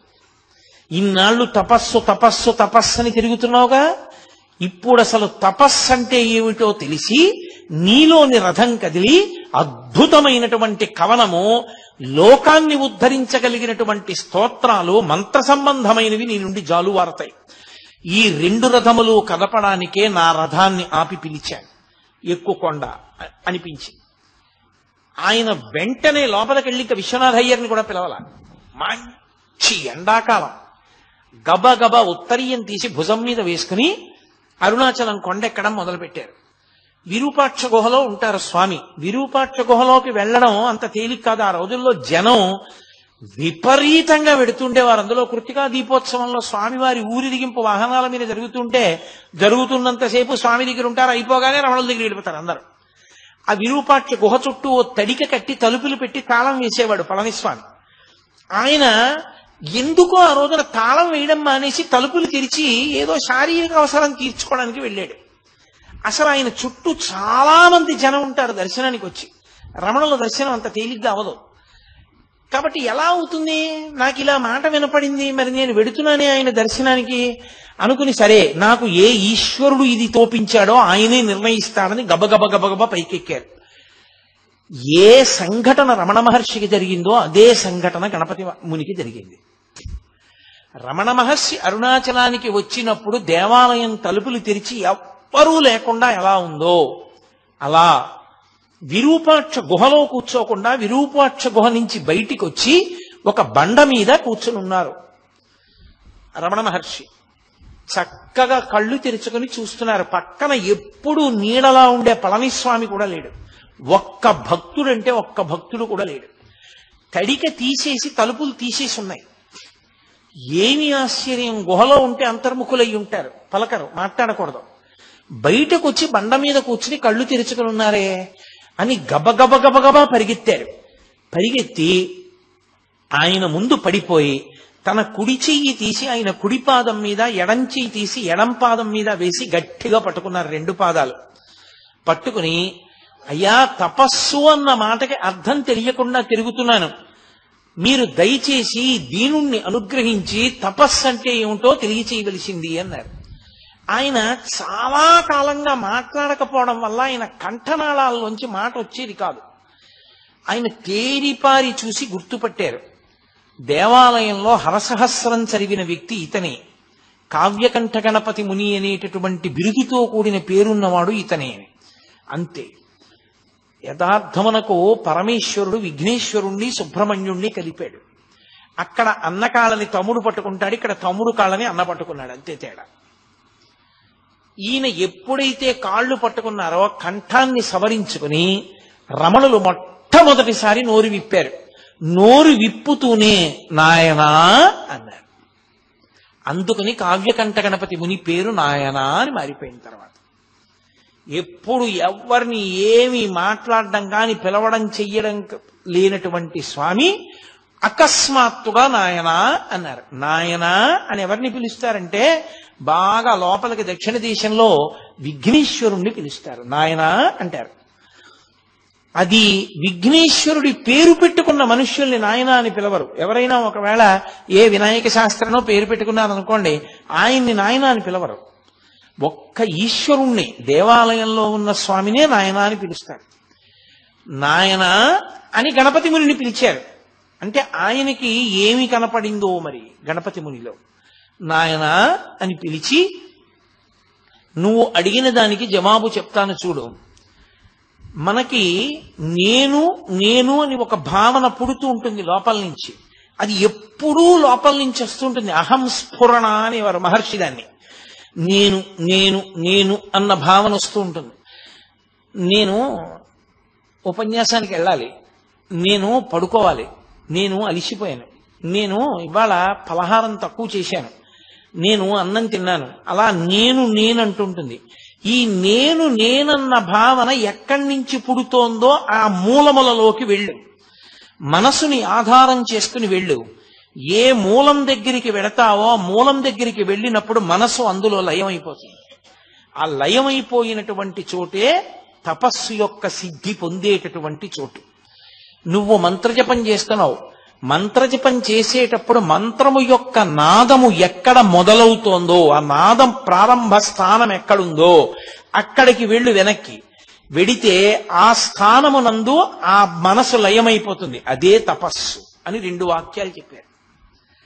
చెప్పగానే ఆయన ఆశ్చర్యపోయి, ఇన్ని గ్రంథాలు చదివాను, ఇంతమంది మహాత్ముల్ని కలిశాను, కానీ తపస్సన్న మాటని ఇంత అద్భుతంగా నిర్వచనం చేసినటువంటి వారు నాకు ఇప్పటి వరకు కనపడలేదు.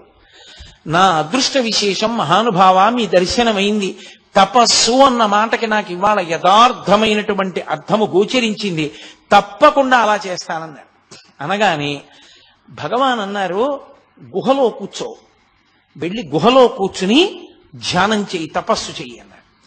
అనగానే ఏమదృష్టం, రమణ మహర్షి బయట కూర్చుని తాను విరూపాక్ష గుహలో కూర్చోవడం.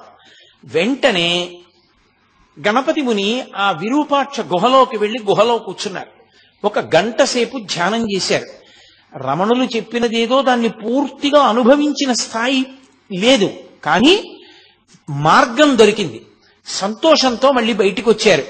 బయటికి వచ్చి ఆయనకి నమస్కరించే లోపల ఊరు వాడ ఈ వార్త తెలిసిపోయింది. కొండ మీద కూర్చున్నటువంటి మౌనస్వామి నోరు విప్పారట. ఎవరినో నాయనా అని పిలిచారట. ఎవరో ప్రశ్న అడిగితే 2 మార్గాలు చెప్పారట. తిరువన్నామలై అంతా కొండెక్కేసి, కొండెక్కేయగానే ఎవరైనా ఎవరితో మాట్లాడారు. పొద్దున్నంతా తిరువన్నామలలో ప్రశ్న, ఏ మహానుభావుడు వచ్చి నిలబడితే రథం కదిలింది. ఇప్పుడు ఏ మహానుభావుడితో రమణ మహర్షి మాట్లాడారు, వెంకటరామన్ మాట్లాడారు, ఈయన్నే చూపించారు. రథం నడిచింది ఈయన వల్లేట, ఇప్పుడు మాట్లాడింది ఈయన వల్లేట. అసలు రథం ప్రారంభమైంది నడవడం.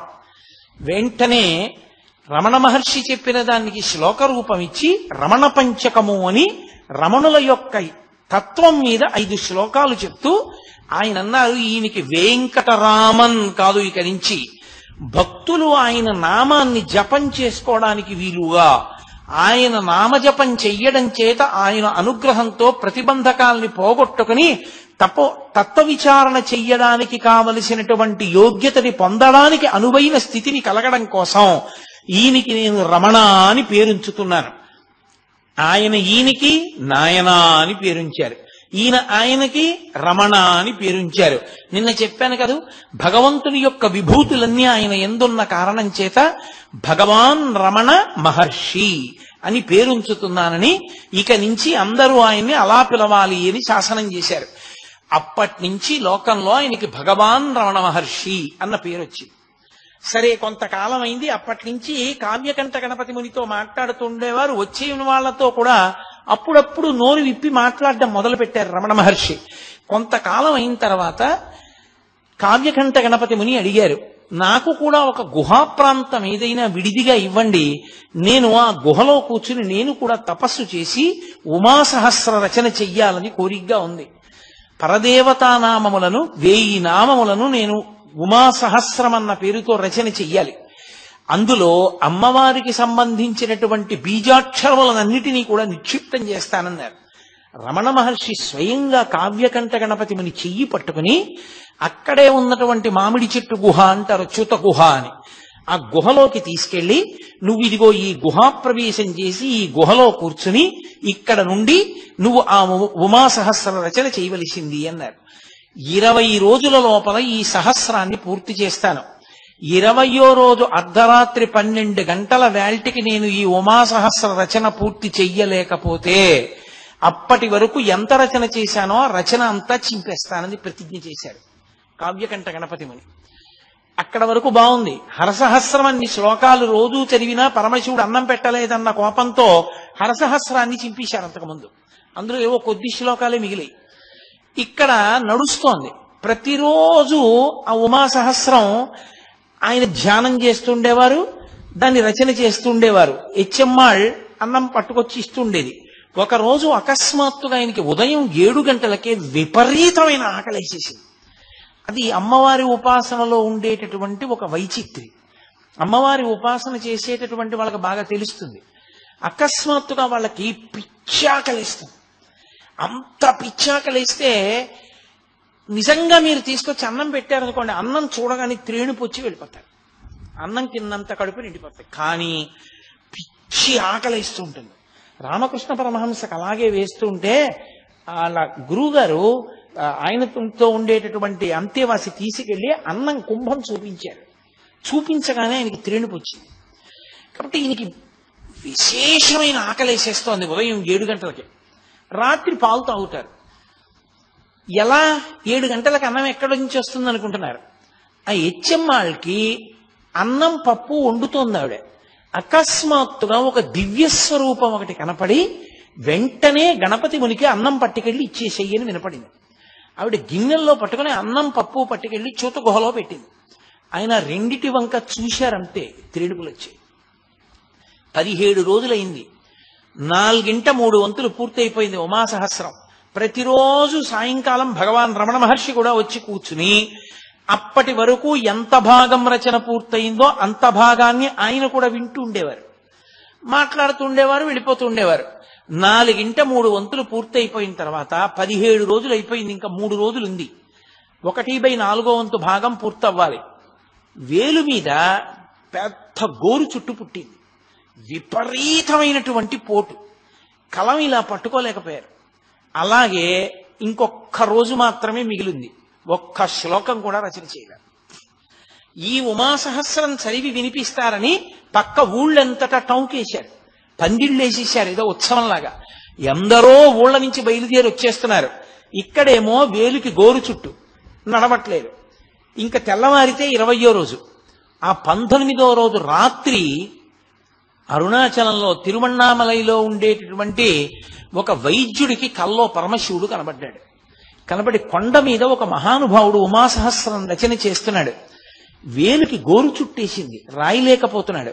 నువ్వు వెంటనే వెళ్ళి దాన్ని శస్త్రచికిత్స చేయవలసింది అన్నారు. ఆయన వెతుక్కుంటూ రమణ మహర్షి దగ్గరికి వెళ్ళారు. రమణ మహర్షి ఈ గుహ చూపించారు. అప్పుడు ఈయనకి శస్త్రచికిత్స చేసి తీసి కట్టు కట్టారు. కట్టుండడం వల్ల రచన సాగలేదు.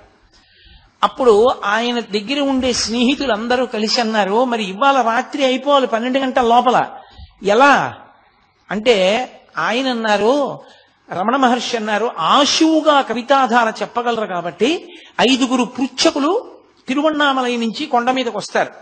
5 పృచ్ఛకులు కూర్చుంటారు.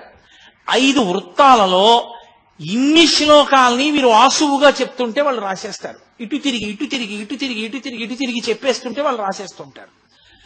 5 పృచ్ఛకులు కాగితాలు కలాలు పట్టుకుని ఆ లేఖకులు వచ్చేసి కూర్చున్నారు. రాత్రి అయింది. రమణ మహర్షి వచ్చి నడవట్లేదు రచన. రమణ మహర్షి వచ్చి ఏమీ పర్వాలేదు, ఇక నడుస్తుంది, మొదలు పెట్టండి అన్నారు. అని కావ్యకంఠ గణపతి ముని వెనక్కి వెళ్లి కూర్చుని సమాధిలోకి వెళ్ళిపోయారు. ఆయన సమాధిలోకి వెళ్ళిపోయారు. కావ్యకంఠ గణపతి ముని యొక్క నోటి వెంట వరద కింద వెళ్ళిపోయింది ఉమాసహస్రం. రాత్రి 12 కన్నా ముందే ఉమాసహస్రం పూర్తి అయిపోయింది. 5 రాసేశారు. అమ్మయ్య అయిపోయింది సహస్రం అన్నారు. రమణులు ఒక్కసారి బహిర్ముఖులై, నేను చెప్పినదంతా రాసుకున్నారా అని అడిగారు. అప్పుడు కావ్యకంఠ గణపతి ముని అన్నారు, పలికిన వాణ్ణి నేను, నా లోపల 12 లోపల పలికించడానికి గురువు అనుగ్రహంగా రమణులే చేరి బుద్ధి ప్రకాశం చేసి నా చేత పలికించారని. ఆ ఉమాసహస్రం ఎంత మంది చేతనో కొనియాడబడేటటువంటి గ్రంథం. అమ్మవారి బీజాక్షరముల యొక్క సంపుటీకరణంతో అమ్మవారి వైభవాన్ని అంత గొప్పగా కీర్తించేటటువంటిది. లక్ష్మీకాంతం గారని కావ్యకంఠ గణపతి మునికి చాలా అంతేవాసి. ఆయన మహానుభావుడు నాయన అన్న పేరుతో కావ్యకంఠ గణపతి ముని మీద ప్రత్యేకంగా ఒక పుస్తకం రాశారు. ఆ పుస్తకంలో ఈ ఉమాసహస్రంలో ఉండేటటువంటి కొన్ని శ్లోకాలని కూడా ఆయన అందులో చేర్చి చూపించారు. కాబట్టి అంత గొప్పగా ఉమాసహస్రం పూర్తయింది. తర్వాత శుద్ధప్రతులు పూర్తయ్యాయి. తన చేత రమణ మహర్షియే ఉమాసహస్రం పూర్తి చేయించి లోకానికి అందించారు అని కావ్యకంఠ గణపతి మునికి భగవాన్ రమణులంటే విశేషమైనటువంటి గురుభక్తి. ఎప్పుడూ ఆయన్ని గురుభావనతోనే చూస్తుండేవారు. రమణ గీత అని రమణ భగవానుడి యొక్క తత్వాన్నంతటినీ కూడా అద్భుతమైనటువంటి కవిత్వం రూపంలో తీసుకొచ్చిన మహానుభావుడు కావ్యకంఠ గణపతి ముని. ఎందుచేత అంటే ఎందరో వచ్చి ఆయన్ని ప్రశ్నలు వేస్తుండేవారు. అందులో ప్రధానమైన ప్రశ్నలు కొన్ని ఉండేవి. వాటికి జవాబు చెప్పేవారు. చెప్పిన జవాబులు లోకానికి అందకుండా పోతాయేమోనని జాగ్రత్త తీసుకున్న వాళ్ళు ఇద్దరు. ఒకరు సూరి నాగమ్మ గారు, ఒకరు కావ్యకంఠ గణపతి ముని. ఒక్కొక్క చోట ఆయనే శిష్యుడిగా వచ్చి రమణ మహర్షిని అడిగితే ఏం చెప్తారో ఊహించి, వచ్చినటువంటి వాళ్ళు అడిగిన ప్రశ్నలకి జవాబులు రమణులు ఏం చెప్పారో చూసి, వీటిని గీత, భగవద్గీత అర్జునుడికి కృష్ణుడు ఎలా చెప్పాడో అలా రమణ గీత అన్న పేరుతో రచన చేశారు ఆయన. దానికోసం ఆయన రమణులతో కలిసి స్కందాశ్రమంలోనే ఉన్నారు. ఆ రమణ గీత జరుగుతున్నప్పుడే అరుణాచల క్షేత్రానికి కాదు, ఈ భూమండలానికి ఒక పెద్ద ప్రమాదం తప్పింది. విశాలాక్షమ్మ గారు వచ్చారు. అప్పటికి కావ్యకంఠ గణపతి మునికి విశాలాక్షమ్మ గారికి కూడా 40 ఏళ్ల లోపే వయస్సు. కాబట్టి వాళ్ళు ఇంకా శారీరకమైనటువంటి సంబంధంతో ఉండవలసినటువంటి కోర్కెలకి అతీతులు అన్న స్థితిని నమ్మడం కష్టం లోకానికి. ఆయన విరూపాక్ష గుహలో కూర్చుని నేను ఆ రమణ గీత రచన చేస్తాను అని అడిగారు. అప్పటికి రమణ మహర్షి స్కందాశ్రమంలో ఉన్నారు. రమణ మహర్షి అన్నారు, తప్పకుండా చెయ్యండి అన్నారు. పళని అని ఉండేవాడు, పళనిస్వామి అని రమణ మహర్షి దగ్గర అంతేవాసి. ఆ పళనిస్వామిని పిలిచారు రమణ మహర్షి. పిలిచి ఆ గుహంతా చాలా కాలంగా రమణ మహర్షి విడిచిపెట్టేసిన కారణం చేత దాని చుట్టూ తుక్కు అవి పడిపోయి అది శుభ్రంగా లేదు ప్రవేశించడానికి. అదంతా శుభ్రం చేసి దాని తాళాలు ఇయ్యి కావ్యకంఠ గణపతి ముని అందులో కూర్చుని రమణ గీత రచన చేస్తారు. అమ్మగారు అనేవారు విశాలాక్షమ్మ గారు. అమ్మ అన్నం వండి పెడుతుంది అన్నారు. సటుక్కున పళన మహర్షి అన్నాడు, ఆయన భార్యతో ఉన్నారు కదా, విరూపాక్ష గుహలోకి భార్యా సహితులు వెళ్ళి ఉండకూడదు అన్నాడు. అంటే వెంటనే కావ్యకంఠ గణపతి ముని అన్నారు, నేను భార్యతో కలిసి ఉన్న వానప్రస్థుని, నేను అక్కడ సంసారం చేసేవాణ్ణి కాదు. నేను ఎటువంటి వాణ్ణో రమణులకు తెలుసు. రమణులు నాకు తాళం ఇస్తే రమణులు నన్ను వెళ్ళమంటే లోకం నమ్ముతుందన్నారు. వెంటనే రమణ మహర్షి భృకుటి చిట్లించి పళనిస్వామి వంక తిరిగి, నువ్వు ఆ గుహంతా శుభ్రం చేసి ఆయనకి తాళం ఇయ్యి లోపలికి ఎడతారు అన్నారు. సాయంకాలం అయిపోయింది. ఆయన విశాలాక్షమ్మ గారితో కలిసి విరూపాక్ష గుహకి వెళ్ళారు. లోపలికి వెడదాం, కాస్త పెరుగన్నం పట్టుకుని వెళ్ళారు. రాత్రి తినడానికి రేపటి నుంచి వంట మొదలు పెడదామని వెడితే దానికి పెద్ద తాళం కప్ప వేసేసి ఉంది. ఆయన మళ్ళీ స్కందాశ్రమానికి వెళ్ళారు. భార్యని చెమ్మాళ్ళని అక్కడ ఉంచి పైకి వెళ్ళారు. అయ్యా, ఆ పళనిస్వామి ఆ గదిని ఆ విరూపాక్ష గుహ దగ్గర శుభ్రం చేయలేదు, తాళం వేసేసి ఉంది, తాళం కూడా నాకు ఇవ్వలేదు అన్నారు. అంటే రమణ మహర్షి ఆయన వంక తిరిగి పళనిస్వామి వంక తిరిగి, ఏమయ్యా నేను తాళంచి విమ్మన్నాను కదా, ఇవ్వలేదా, కావ్యకంఠులకు ఇచ్చేసేయి అన్నారు. ఆయన అన్నాడు లేచి నిలబడి, ఏమి అందులో సంసారం చేద్దామనే, నీకెందుకు విరూపాక్ష గుహ, ఎక్కడ కూర్చుని రాయకూడదు అన్నాడు. విపరీతమైన ఆగ్రహం వచ్చేసింది కావ్యకంఠ గణపతి మునికి. వచ్చేసి, నా యొక్క జీవితాన్ని తప్పు పట్టావు, నా వానప్రస్థాన్ని తప్పు పట్టావు, నా భార్యతో కలిసి విరూపాక్ష గుహలో సంసారం చేస్తానన్నావు, ఇంత దారుణమైన మాట నా మీద మాట్లాడావు కనుక ఈ పృథివి తగలబడిపోవుగాక నా ఆగ్రహము చేత. నా శక్తి ఏదైతే గణపతి నా వాక్కు యథార్థము చేయుగాక అని విపరీతమైన ఆవేశంతో తాళం చెవి పుచ్చుకోకుండా వెళ్ళి ఒక రాయి తీసుకుని ఆ తాళం కప్పని కొట్టారు. కొడితే ఆయనకి పరశురామ మంత్రాలు ఉన్నాయి. ఆ అగ్నిహోత్ర ప్రభావానికి తాళం ఊడి కింద పడిపోయింది. ఆ రాతికి అది పడదు. ఆయన వెంటనే గుహలోకి వెళ్ళిపోయారు. గుహలోకి వెళ్ళిపోయి ఆ ఎదురుగుండా ఉన్నటువంటి ఒక రాతి మీద కూర్చుని భూమి వంక తీవ్రమైనటువంటి దృక్కులతో భూమి వంక చూస్తున్నారు. రమణ మహర్షి గమనించారు. పరమ ప్రమాదం వచ్చింది. ఇంత మంత్రజపం చేసేశాడు, ఇంత జపం చేసేశాడు, మంత్రసిద్ధులు పొందేశాడు. పొంది కోపానికి వశుడైపోయాడు. వశుడైపోయి ఇప్పుడు తనకున్నటువంటి శక్తినంతటినీ భూతలం మీద పెట్టాడు. ఈ భూమిని పాడు చెయ్యాలనుకుంటున్నాడని ఆయన బయటికి వచ్చి నిలబడి స్కందాశ్రమంలో ఒక్కసారి ఆకాశం వంక చూశారు. చూసేటప్పటికే అకస్మాత్తుగా మబ్బులు వచ్చేసి, మబ్బులొచ్చి మెరుపులు, పిడుగులు, వర్షం ప్రారంభమైంది. ప్రారంభం అవగానే అందరూ ఆశ్రమంలోకి వెళ్ళిపోయారు. ఒక్క రమణ మహర్షి మాత్రం లోపలికి వెళ్లకుండా చాలా గంభీరంగా, చాలా తీవ్రంగా ఆలోచిస్తూ అలా నిలబడి ఆకాశం వంక చూస్తున్నారు. పిడుగులు పడుతున్న ధ్వనులు వినపడుతున్నా. ఒక్కసారి ఆయన గొణిగినట్లయింది. ఈ భూతలం 14 భువనములు పాడైపోవాలన్నాడు. 14 భువనములు పాడైపోవడం కన్నా 14 భువనముల స్వరూపమైన అరుణాచలేశ్వరుని యొక్క రథము తగలబడిపోవుగాక అన్నాడు. అనగానే పిడుగు వెళ్ళి అరుణాచలేశ్వరుడి యొక్క రథం మీద పడి ఆ రథం కాలిపోయింది. కాలిపోవడం ఏమిటి, మీరు ఎవరైనా వెళ్ళిన వాళ్ళు ఉంటే తెలుస్తుంది. స్కందాశ్రమం నుంచి విరూపాక్ష గుహకి దగ్గరగానే ఉంటుంది దారి, కానీ చాలా కష్టం నడవడం.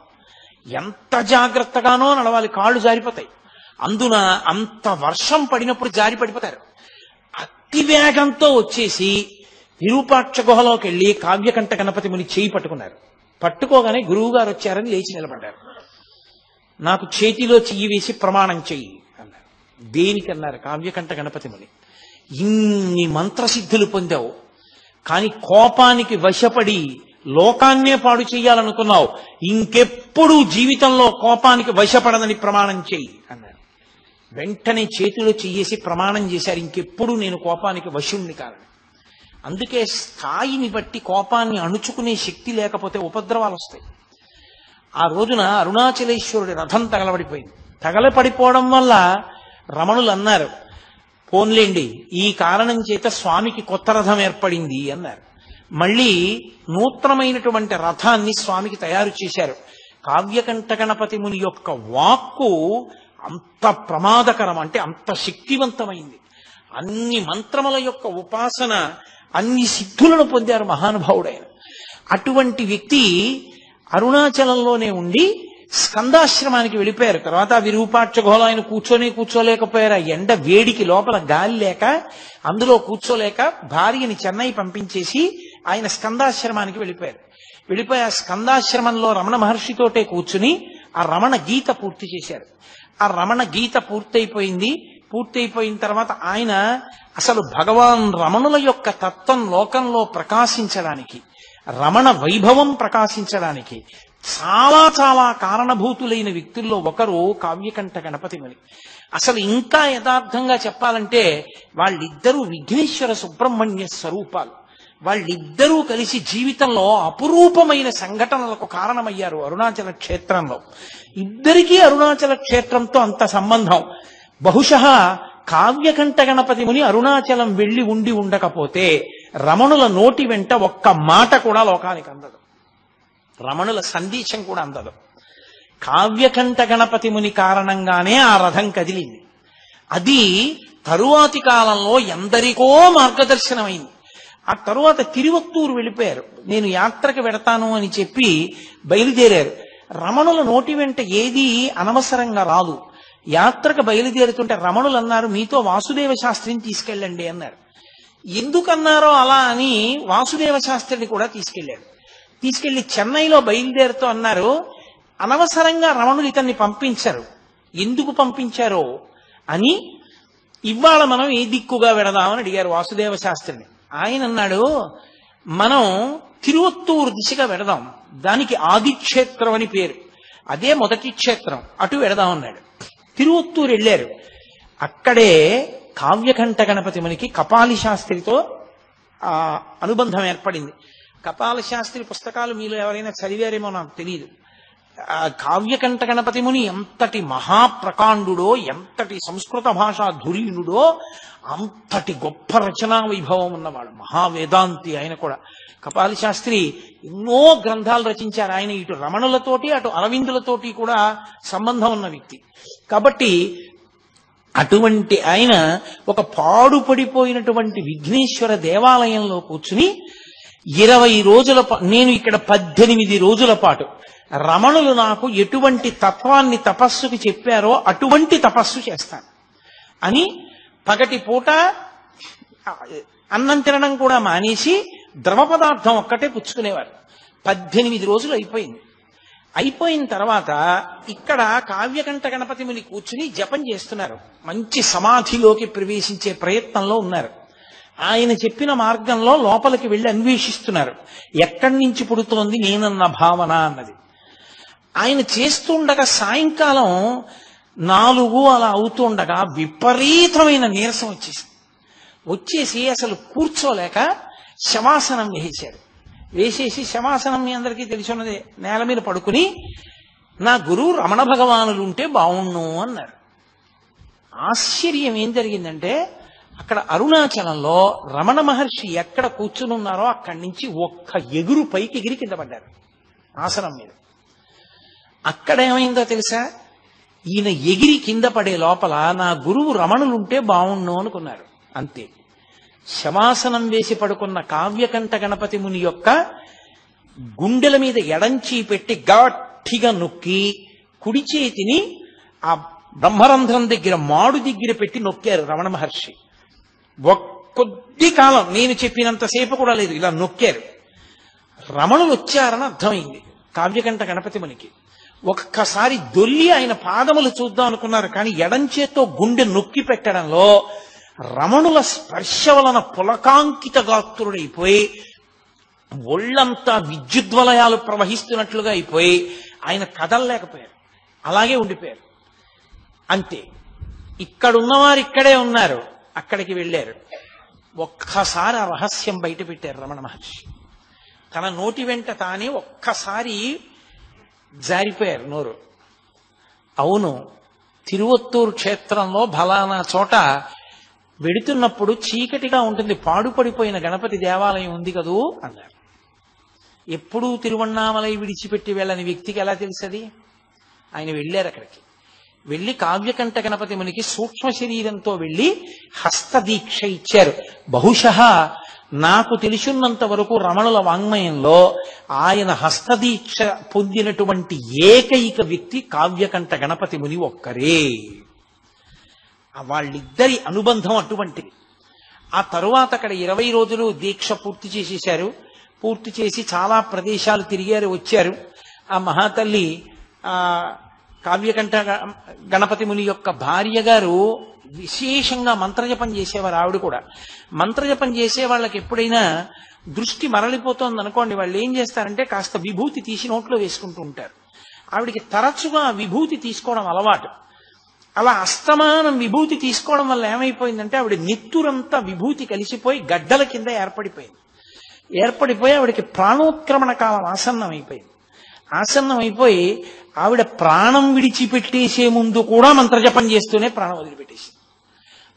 ఆవిడే నిరంజనానంద స్వామి వారిని వేడుకుని ఆ మాతృభూతేశ్వరాలయంలో వెనక శ్రీచక్రం ఉండాలి అని చెప్పి నిరంజనానంద స్వామి వారిని బ్రతిమాలి శ్రీచక్రం అక్కడ ఉండేటట్టుగా ఉత్సాహం తీసుకొచ్చినటువంటి వ్యక్తి కావ్యకంఠ గణపతి ముని గారి భార్య అయినటువంటి విశాలాక్షమ్మ గారి. అంతటి అనుబంధం. తరువాతి కాలంలో కొన్ని కారణాలు జరిగాయి, అవి ఇప్పుడు అప్రస్తుతం. ఆ కొన్ని కారణముల చేత ఉత్తర భారతదేశం వైపుకు వెళ్లారు. అరబిందో ఆశ్రమానికి వెళ్ళవలసి వచ్చింది కావ్యకంఠ గణపతి ముని. ఆశ్రమానికి వెళ్లి అక్కడి నుంచి మళ్ళీ కలువరాయి వెళ్లి ఆశ్రమ నిర్మాణం చేసుకుని అక్కడి నుంచి బయలుదేరి ఆయన జీవితంలో చేసినటువంటి కించిత్ తొందరపాటు అనవలసి ఉంటుందేమో మహాత్ముల విషయంలో, అలా ఎంచి చూడడం మంచిది కాదేమో, వాళ్ళ జీవితానికి వాళ్లే తీర్పు చెప్పుకోవాలనుకుంటారేమో. ఆయన ఖర్గపూర్ వెళ్ళారు. వెడితే ఈయన సాక్షాత్ గణపతి అంశ అని తెలిసిన కారణం చేత చూసే భక్తులందరూ సంతోషిస్తారు కదా అని గణపతి నవరాత్రి ఉత్సవాల్లో కావ్యకంఠ గణపతి మునినే విఘ్నేశ్వరుడిగా తీసుకెళ్లి కూర్చోపెట్టి ఆవాహన మంత్రం దగ్గర నుంచి చెప్పేసి అక్కడ అర్చన చేసే బ్రాహ్మణుడు ఏం చేశాడంటే పూజ అంతా చేయించి నీరాజనం ఇచ్చి ఉద్వాసన మంత్రం చెప్పేశాడు. ఉద్వాసన మంత్రం చెప్తే అయిపోయింది, ఇంకా వెళ్ళిపోమ్మని. అది మొట్టమొదటి ప్రమాద ఘంటిక. ఆ ఉద్వాసన మంత్రం చెప్పగానే ఆయన నవ్వారు. ఆ తరువాత ఆయన ఎవ్వరితో నోరు విప్పి చెప్పేవారు కాదు.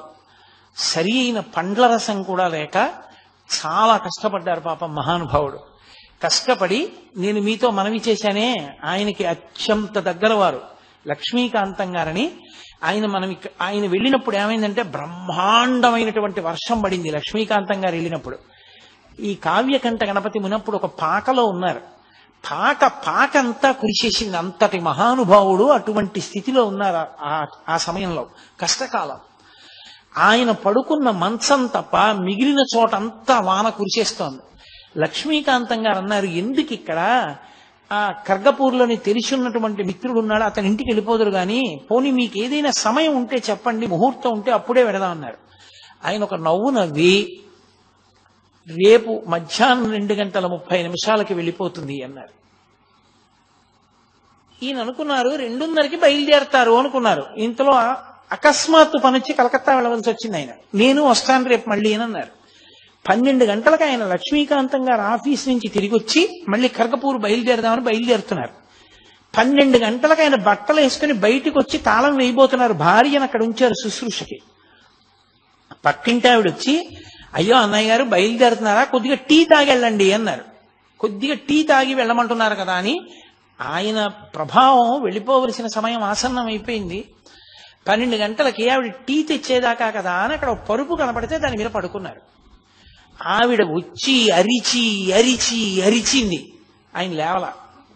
ఏంటి ఇంత ముద్దు నిద్రపోయారు ఇవ్వాలని ఆవిడ వెళ్ళిపోయింది టీ పట్టుకుని.